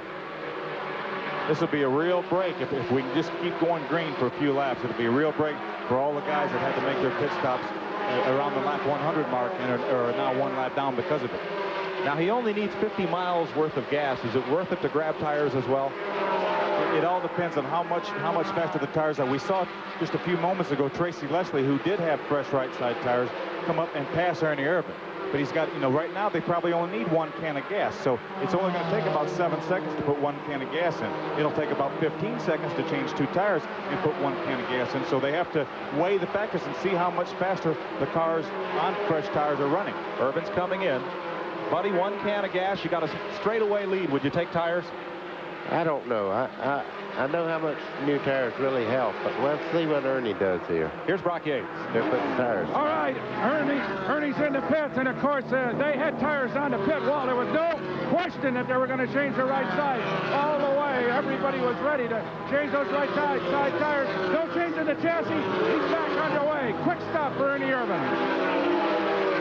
43 laps to go. Irvin will stay on the lead lap, and that hands the lead over to Harry Gant. How about that? He's now 1 lap down. Harry Gant just went by, and that's Harry Gant going through turn 1 and 2. And Ernie Irvin is not up to speed yet. He's on the apron in the middle of turn 1 and 2. Cars that have not pitted in the last 100 miles include the 75 that's on pit road right now, Ward Burton's car. Harry Gant, Darrell Waltrip, Jimmy Hensley, and Davey Allison have not pitted in the last 100 miles. There's your leader right there, and second place Davey Allison in the 28 car. Here's Brock Yates. Mike, I just got word from the 28 crew. They're going to gamble. They're going to stay. Davey wanted to stop. The crew apparently said, we'll go. They won. So let's see how it works out. But I think Ernie Irvin played his card, and I think now Davey Allison said, okay, we're going to gamble. Well, they'll go the distance. I knew somebody would try it, but it won't be Harry Gant. He's on pit road, and Glenn is there. No and Harry Gant brings that no chance special number 7 Skull Bandit into the pits. All they do is dump a little gasoline in it, just enough to get him by. That's a calculated risk. They had set up to fake everybody out, holding left side tires up. They had told the other crews they were going to change left side tires. No way. All they wanted was just enough gas to get them to the finish. And here's Davey Allison. They will not go the distance. Perhaps seeing that Ernie Irvin got tires and would be much quicker, Davey Allison is now in, and he'll get right side. Mike, we have the perfect scenario right now. We have Davey Allison and Ernie Irvin, who both took on 2 tires. Harry Gant on the other side of the spectrum took on 1 can of gas and had a much shorter pit stop. So we'll see what happens. Are the new tires going to be that much faster to overcome the difference in the pit stop?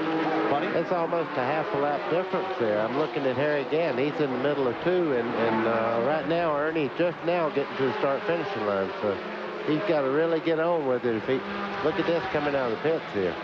And I got to tell you, Darrell Waltrip looks more and more like David Pearson every day. You never see him.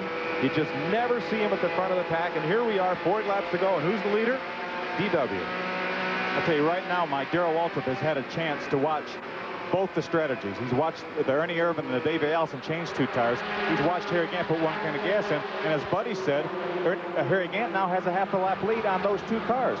Even though Darrell's leading the race, he knows he has to stop again. So right now, Darrell is trying to decide right now which one he's going to do. I'm going to guess that he's going to just put 1 can of gas in, just like Harry Gant. Buddy, what do you think? Tires for Darrell? I think Darrell will take the same route that Harry Gant did. I mean, it's obvious that you're not going to drive a half a lap up, no matter how good the tires. We'll see in a second. We're about to find out. Here's Waltrip coming to pit road. Eddie Jones and crew at the ready. I don't see any tires. Brock Yates. Waltrip into the pits. The splash of fuel. That's it. No tire change for him.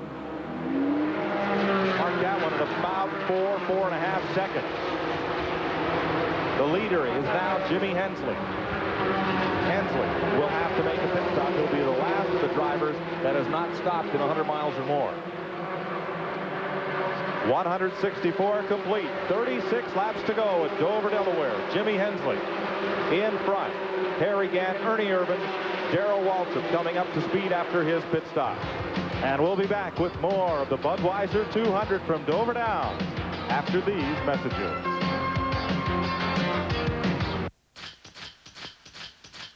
Why are beers that go down lightly? It's almost like cheating. You get a good shave, and you don't get the negative side effects. I'm very pleased with the Norelco. It's close. I don't have any, no stubble, feels like a baby's butt. Now, Norelco's patented lift and cut system has been improved to lift each hair and cut it even closer without the blades touching your skin. The idea of shaving is to get a smooth appearance, smooth skin. And if you're going to do it, you might as well be comfortable doing it. The new Norelco, a new level of closeness and comfort. That pass we saw Harry Gant put on Jimmy Hensley just before the break was for the lead. Gant is out in front with 31 laps to go. Troy Beebe has gone to the garage area as Ed Berrier makes a pit stop. Gant and Hensley, Ernie Irvan, Davey Allison, Todd Bodine in fifth.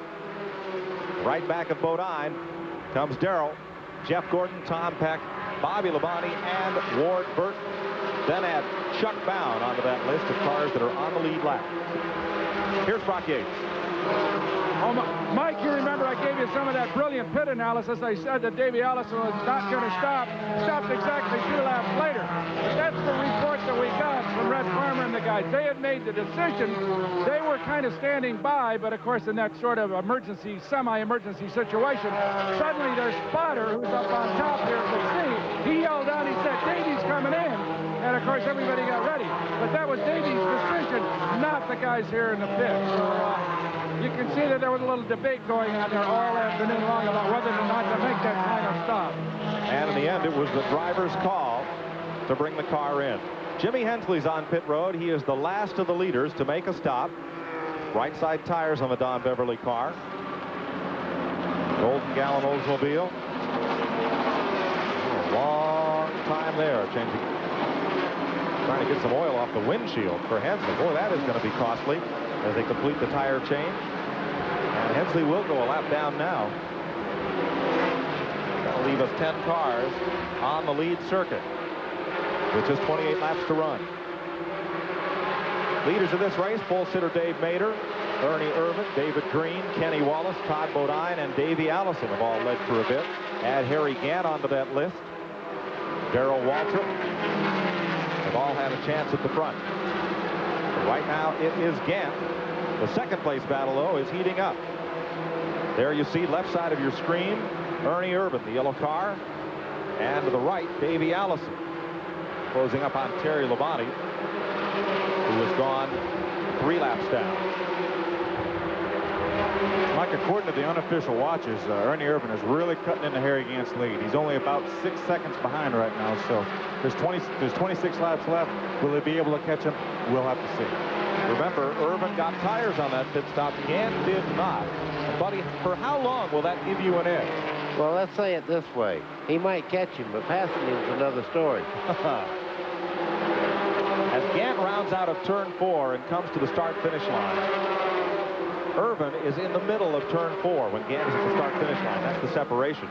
There's Ernie Irvan. You see Davey Allison closing in, the third-place car. And the white car, bottom of your screen, Todd Bodine, then Darrell Waltrip. So all the front 5 are covered within a straightaway. It's going to be quite a finish. I'll tell you, a caution flag right now would really bunch this field up. We would have one whale of a finish. I think we're going to have one anyway. You've got 5 leaders all within half the distance of the racetrack after 176 miles. I think that white car right there, Todd Bodine, right behind Davey Allison, may be the fastest car on the racetrack. Waltrip in 5th. 24-degree banking here at Dover Downs. That's turns 1 and 2. Even the backstretch is banked. You asked me a few seconds ago about the tires. How long does it really help you? It helps you as long as the tire is better than your competitor. So it's going to be a better tire till the end of the race because it's a newer tire. So chances are that Irvan should be able to run down Harry Gant, all other things being equal. because he got new tires. He's knocked about 3.5 seconds off Harry's lead in about 10 laps, Mike. So at that rate, I would think he would probably catch him. And now Jeff Gordon is pulling up on Darrell Waltrip. Gordon in the number 1 car. The Bill Davis machine, a Carolina Ford dealer's car, is pulling right up on Darrell. That's for 5th spot. Ernie Irvan running kind of solo on the racetrack. He'll have Cecil Eunice next to head, and then the Kenny Wallace car as he tries to chase down leader Harry Gant. 21 laps to go here at Dover Downs. Ernie Irvan trying to run down Harry Gant as Winston Cup drivers have the top 3 spots ahead of Todd Bodine and Darrell Waltrip. TNN's live exclusive coverage at Dover Downs continues after this.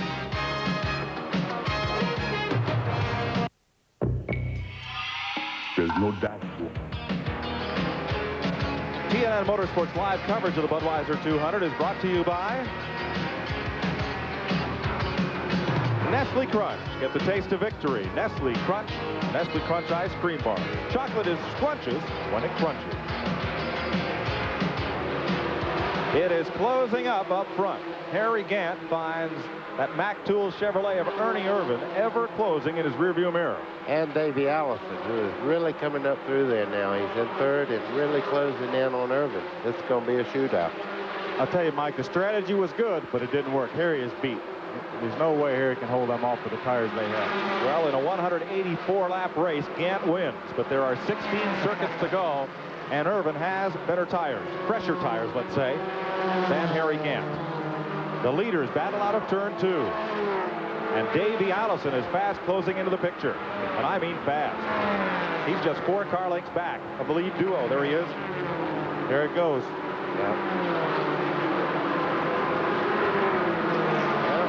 Harry's got the horsepower.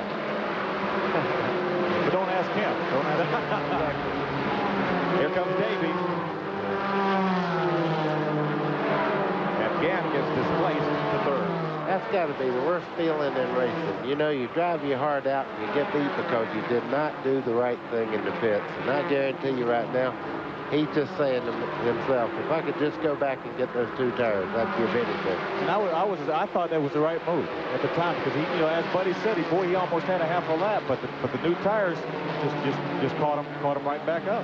Not me, pal. I told you all the way through. Anytime I could get new tires, I took them. Well, it was the right strategy, but the race was too long. That's right. He just had too far to go and couldn't hold that advantage. So now it's Ernie Irvan, but Irvan's task is by no means complete because that black-orange and day-glow machine of Davey Allison, that Chevrolet, is right on Ernie Irvan's bumper. I see something. The 34 car is going to pass Harry also, and also the 1 car with Jeff Gordon is right behind Todd Bodine. So there's Gant continuing to roll, but he is now back in the 3rd position. There are your leaders, Irvan and Allison. 12 laps to go.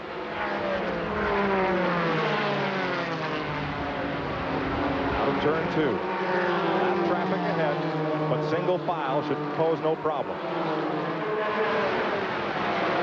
He can't even fight him off. No. Gant is a sitting duck a little further back as the leaders work lap traffic. Terry Labonte back on pit road as Chuck Bound gets to move over flag. 10 laps to go. Next time by, we're told. Ooh. There, Gant is under heavy pressure from Jeff Gordon. He's already yielded a spot to Todd Bodine. So Harry in the number 7 car, the Ed Whitaker Skoll machine, is 4th, but not for long. Up front, Irvan and Allison put Chuck Bound 1 lap back. Jeff Gordon has completed the pass on Harry Gant. And here comes Darrell Waltrip up to pass Harry also. What a horrible thing to have happen, Phil. Sure it was. I tell you, again, I thought it would work, but it sure didn't. This is worse than the wrong lane at the toll booth. Harry has no defense. There's nothing he can do about these guys passing. Absolutely nothing. No exact change, no nothing. You're just sitting there and the whole world goes by on the way to the beach. Irvin and Allison, 9 laps to decide this. Does Davey have enough? Well, I don't know. He caught up to him when he was trying to pass Harry, so he's able to stay right with him. But whether he has enough to pass him, we'll see.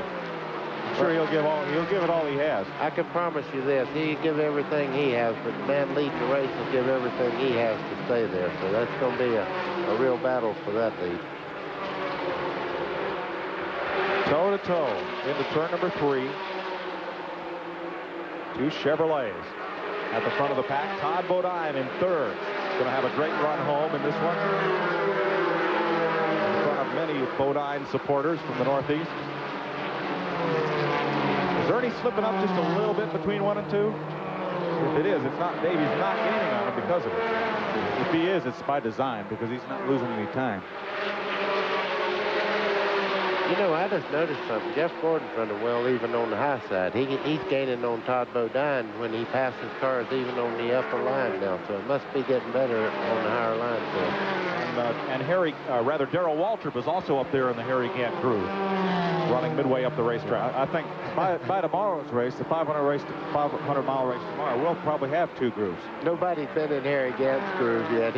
He's about 2 inches off the wall when he's running Dover like he really wants to. 5 laps to go. Again, his tires are worn up. He is now falling back to within 3 cars of the tail end of the lead lap. Gant saying, groove, what groove? Yeah.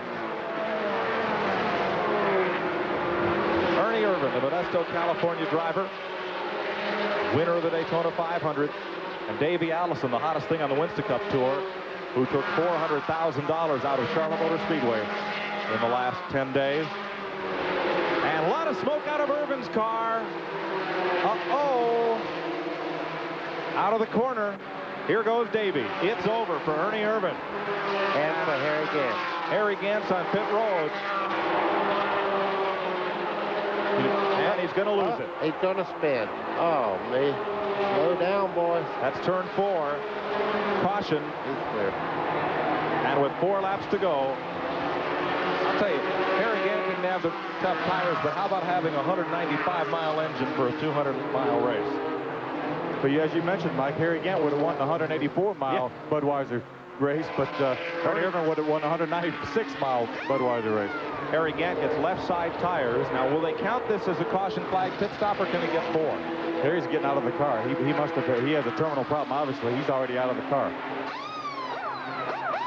And sadly, his prediction will prove true, that they just didn't have it to win today.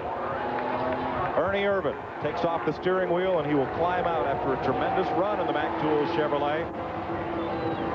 There you see those clouds of smoke. Now, that's well into it. That first big puff was down in turn number 1. Right out the tailpipe. Obviously, Mike, the reason he spun was he got in his own oil, but he knew there was only 3 or 4 laps to go, so he was going to try to limp around to finish. Had that have been halfway through the race, he'd have never spun, because when that thing blew up, he would have just stopped. You can see the fluid just You can see the fluid out. coming out, but he would have never done that had it not been so close to the end of the race. 197 laps. See if we can get this one restarted.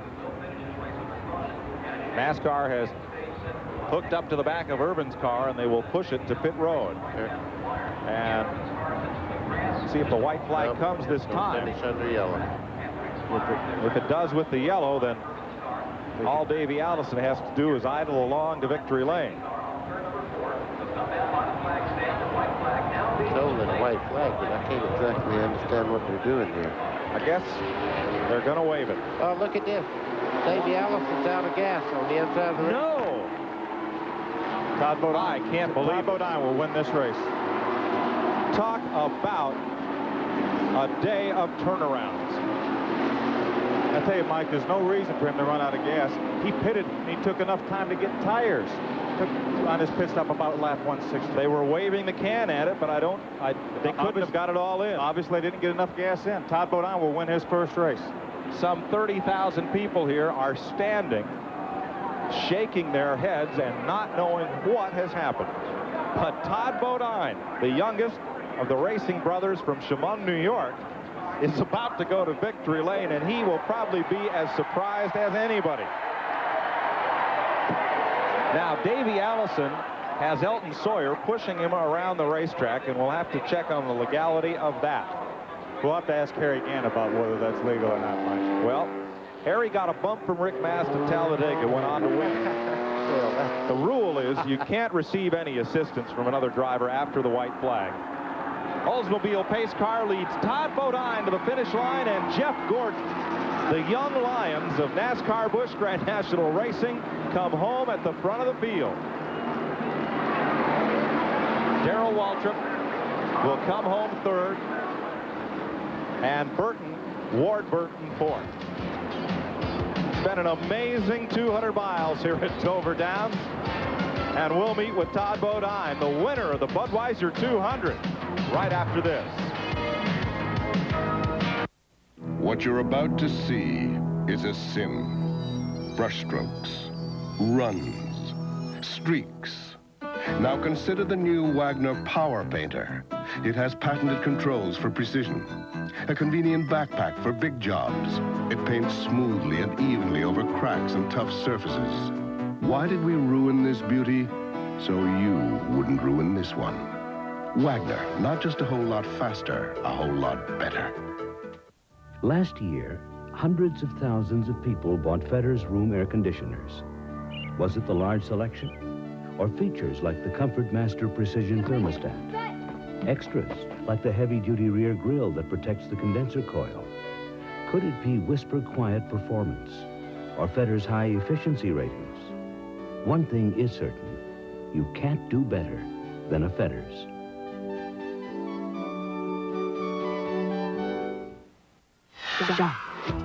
If you could reach into your TV, take the picture, and put it anywhere you want, you would discover the miracle of liquid crystal entertainment. The miracle of Sharp Vision. Sharp Vision's flat picture can be any size to fit any wall in any size room.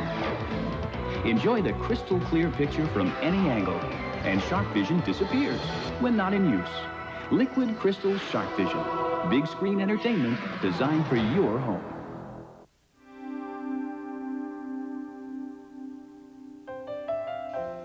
Took a stand for all we stand for. You gave your hand when it was asked for. Oh, you are the ones who lifted us. You are the ones who kept the trust. You're the ones whose gift we must recall.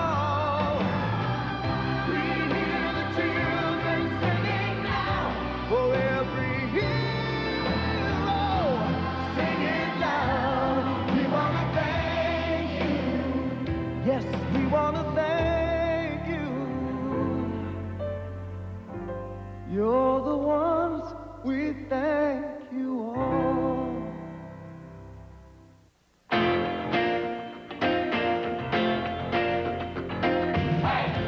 In America, your car doesn't just get you from here to there. It's a part of your life.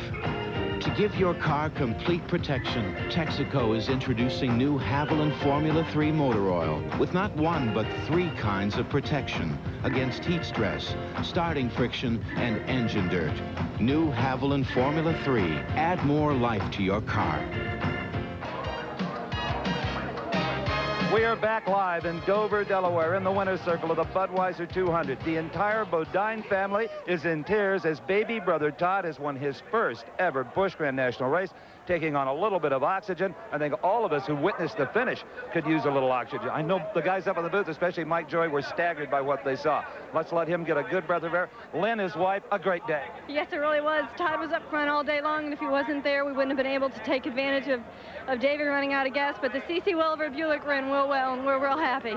We're real happy for you.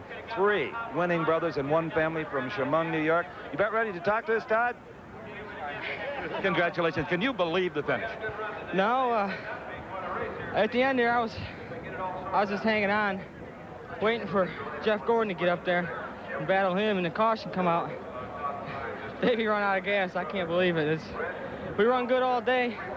Had a bad break, got a flat tire, and had to pit a little early. That meant we had more laps on our tires at the end.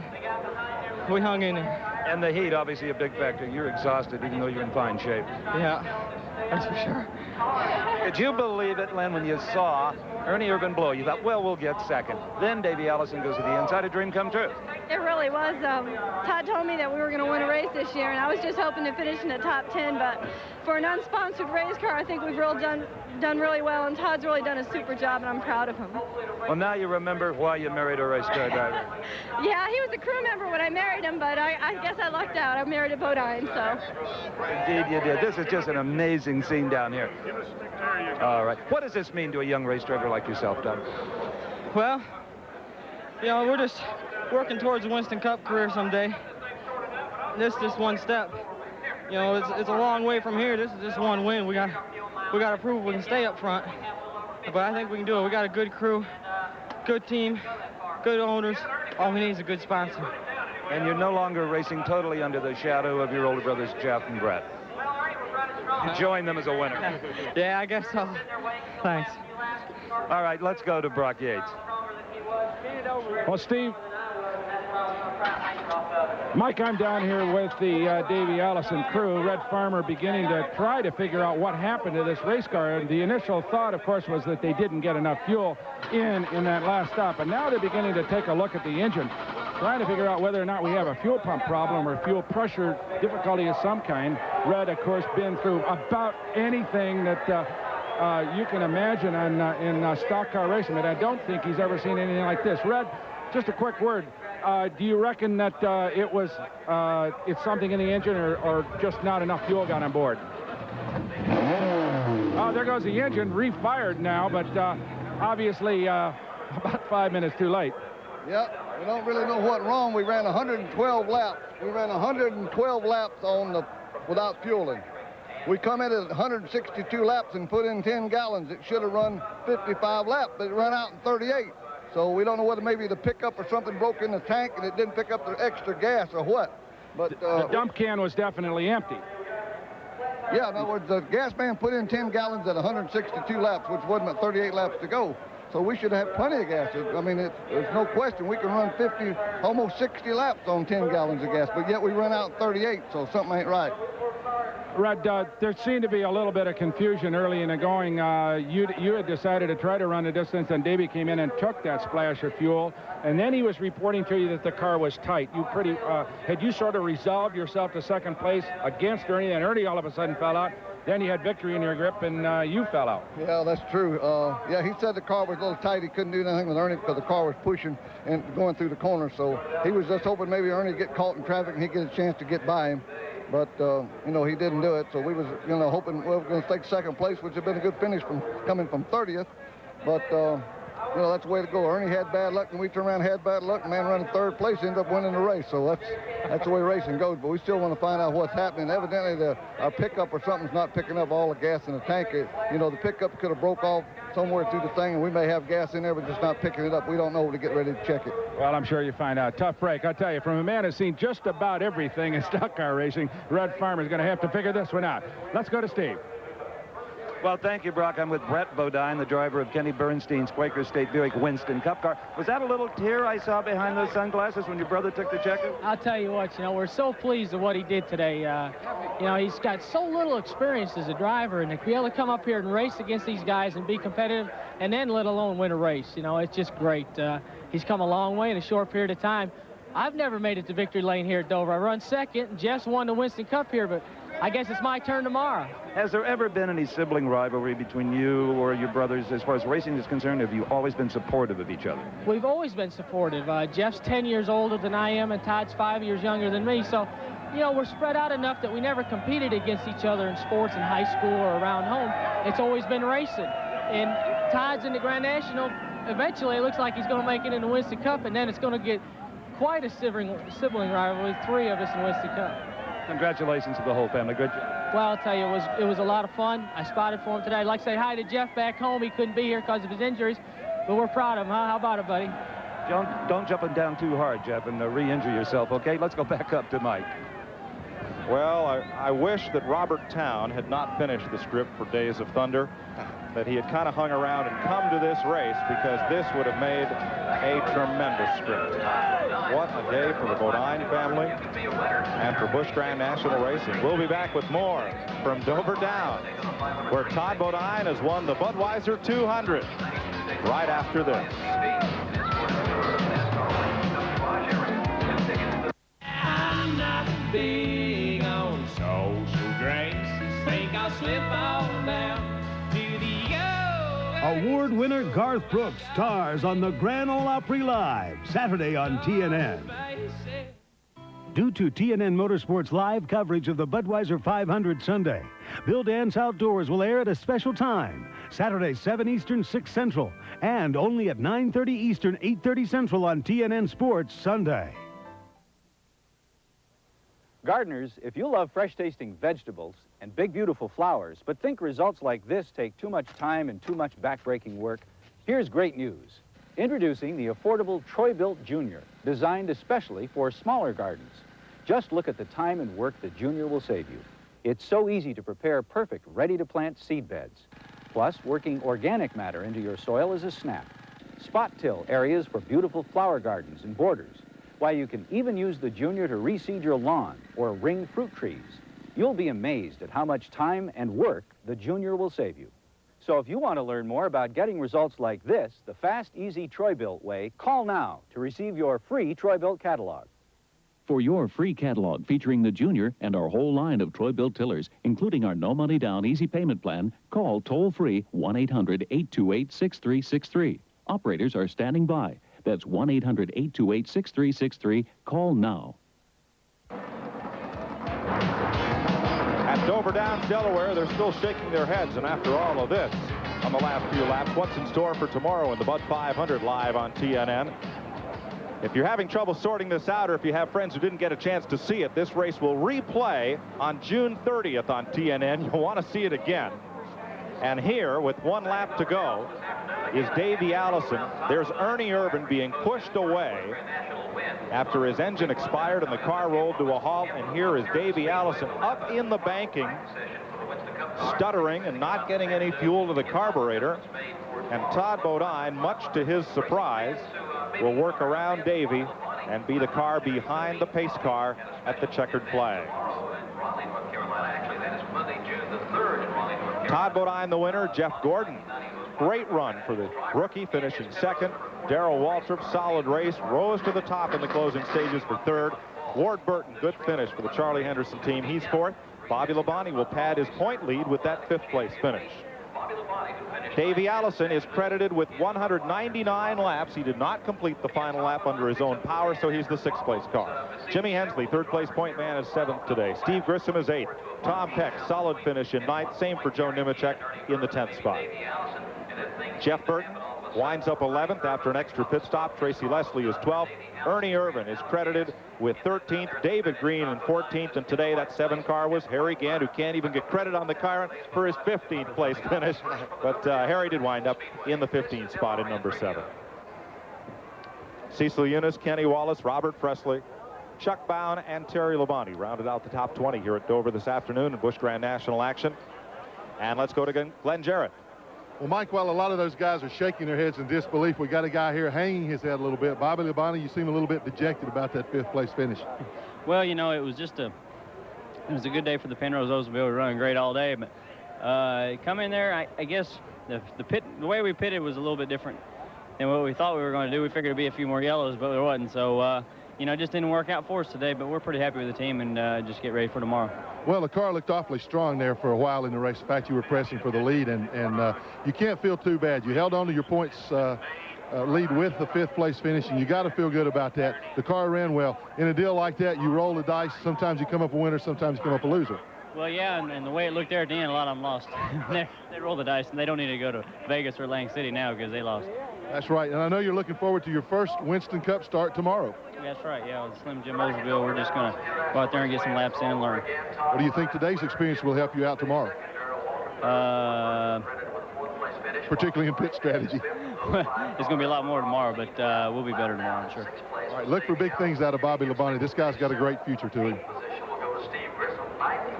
Well, as Todd Bodine continues to celebrate here in the winner's circle, I'm sure he's quick to praise his crew chief, Clyde McLeod. You have been a mentor now for 2 of the Bodine brothers, first Brett and now this nice young man.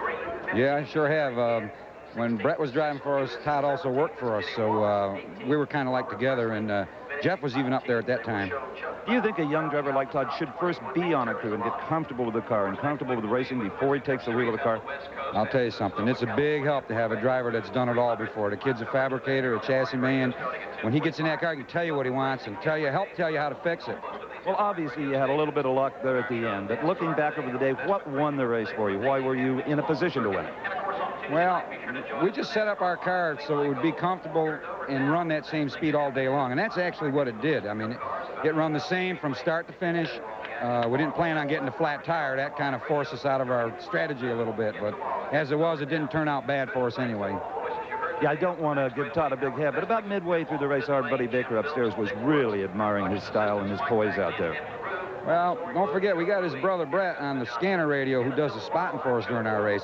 And I'll tell you, he was telling him to drive the line and calm down and don't go high and don't go low and stay out of the tire all day long. Well, he was doing a tremendous job, and the car looks like it could run another 100 miles. Yeah, he didn't touch a thing out there. And I'd just like to thank Quaker State, our only really major product sponsor in Wellwood, and Quartermaster, and Scott Welliver and Frank Cece, our owners. Without them, we wouldn't be here. Get up there and get a little Budweiser sprayed on you. Thank you. All right, let's go to Brock Yates. Well, this is the day of the rising stars, and I'll tell you, if Todd Bodine has won, certainly this young man, Jeff Gordon, who finished in second place, did a great job. Jeff, we watched you go. Buddy was talking both about you and Todd, and he said that Jeff Gordon's starting to find his way around here. You, best finish ever in the Busch cars. We've touted you as having a great future, and this begins to confirm the kind of things that a lot of people have expected from you. Well, today was just an unreal day, you know. I mean, here at Dover, and a lot of people here on TV, and a lot of the Winston Cup drivers out there also. So, you know, I really just owe a lot to the crew. They did an excellent job. The car was just working all day long. We fell back at the beginning, but the thing really came on strong, you know, halfway, and I just, you know, owe a whole lot to Carolina Ford dealers and the crew. I mean, they just did a great job. Jeff, you and Kenny Schrader are the most recent guys to come out of open wheel competition up north. Is it a difficult transition to make? These are bigger, heavier cars, not quite as much horsepower, but very difficult to drive. Not a lot of tire. How long is it a learning process for you that's going to take a little more time? Oh, definitely. You know, I mean, the veterans are really the ones who win these races, and the guys with a lot of laps and a lot of experience, and that's what it takes to win. You know, every once in a while the young guys can throw one in there, but I'll tell you what, you know, it's not so much harder, it's just totally different from what I'm used to. I'm used to kind of sliding the cars around and really working with the cars, and you know, these cars, you really got to work with the handling part of it. You really got to get them working well, and you know, you just got a lot of patience for these longer races. You really just got to pace yourself and hope the car comes on halfway through the race, and that's exactly what our car did today. Sure did, and our congratulations. Thank you very much. Jeff Gordon. Mike? Today, for Todd Bodine and Jeff Gordon, it was the Miracle Mile. For Ernie Irvin and Davey Allison, it was the Mystery Mile. We'll be back to Dover Downs, Delaware on the Budweiser 200 right after these messages. Kelly LeBrock reveals the essence of man. Hard to define, easy to know. It's in the way he holds a drink, the way he wears his clothes, the way he talks, the way he walks, the way he smiles, looks, and kisses. And when he holds you close, it's in the way he smells. Brute, the essence of man. Come on, put it on. Over its life, a Motorcraft battery delivers enough energy to light up a small park, like Candlestick Park. Shouldn't you install that peace of mind? Motorcraft quality parts from Ford. Motorcraft energy conserving oil can help reduce fuel consumption. It can also reduce traffic. Motorcraft quality parts. Peace of mind from Ford. If only your tires could talk. It's so tiring. He babies the car, then abuses me with messy vinyl cleaner. Hey, I'm rubber. Ooh, no-touch tire care. Ooh, nice foam. Introducing No Touch Tire Care, the first product to clean, shine, and protect tires in one easy step. No scrubbing, no dirty rags, no mess. Yeah, clean and shiny. Oh, no, bad doggy. Go away. Treat your tires right with new No Touch Tire Care. The time has come for the cordless power roller from Wagner. It's so quick and easy, it can cut painting time in half. So get your hands on a real value, because the value of Wagner keeps on rolling. Chocolate is scrumptious when it crunches. That's why I love Nestle Crunch. That's why I love Nestle Crunch Crunches. In my considered opinion, it's okay to enjoy mowing one's lawn. Oh, for heaven's sake. In fact, my snapper significantly enhances my sense of well-being. Of course, my snapper dealer was kind enough to offer a 14-day money-back test drive. The good man really stands behind his machines. So if you're looking for emotional satisfaction, my advice to you is seek professional help. That's right. See your snapper dealer. Anything less just won't cut it.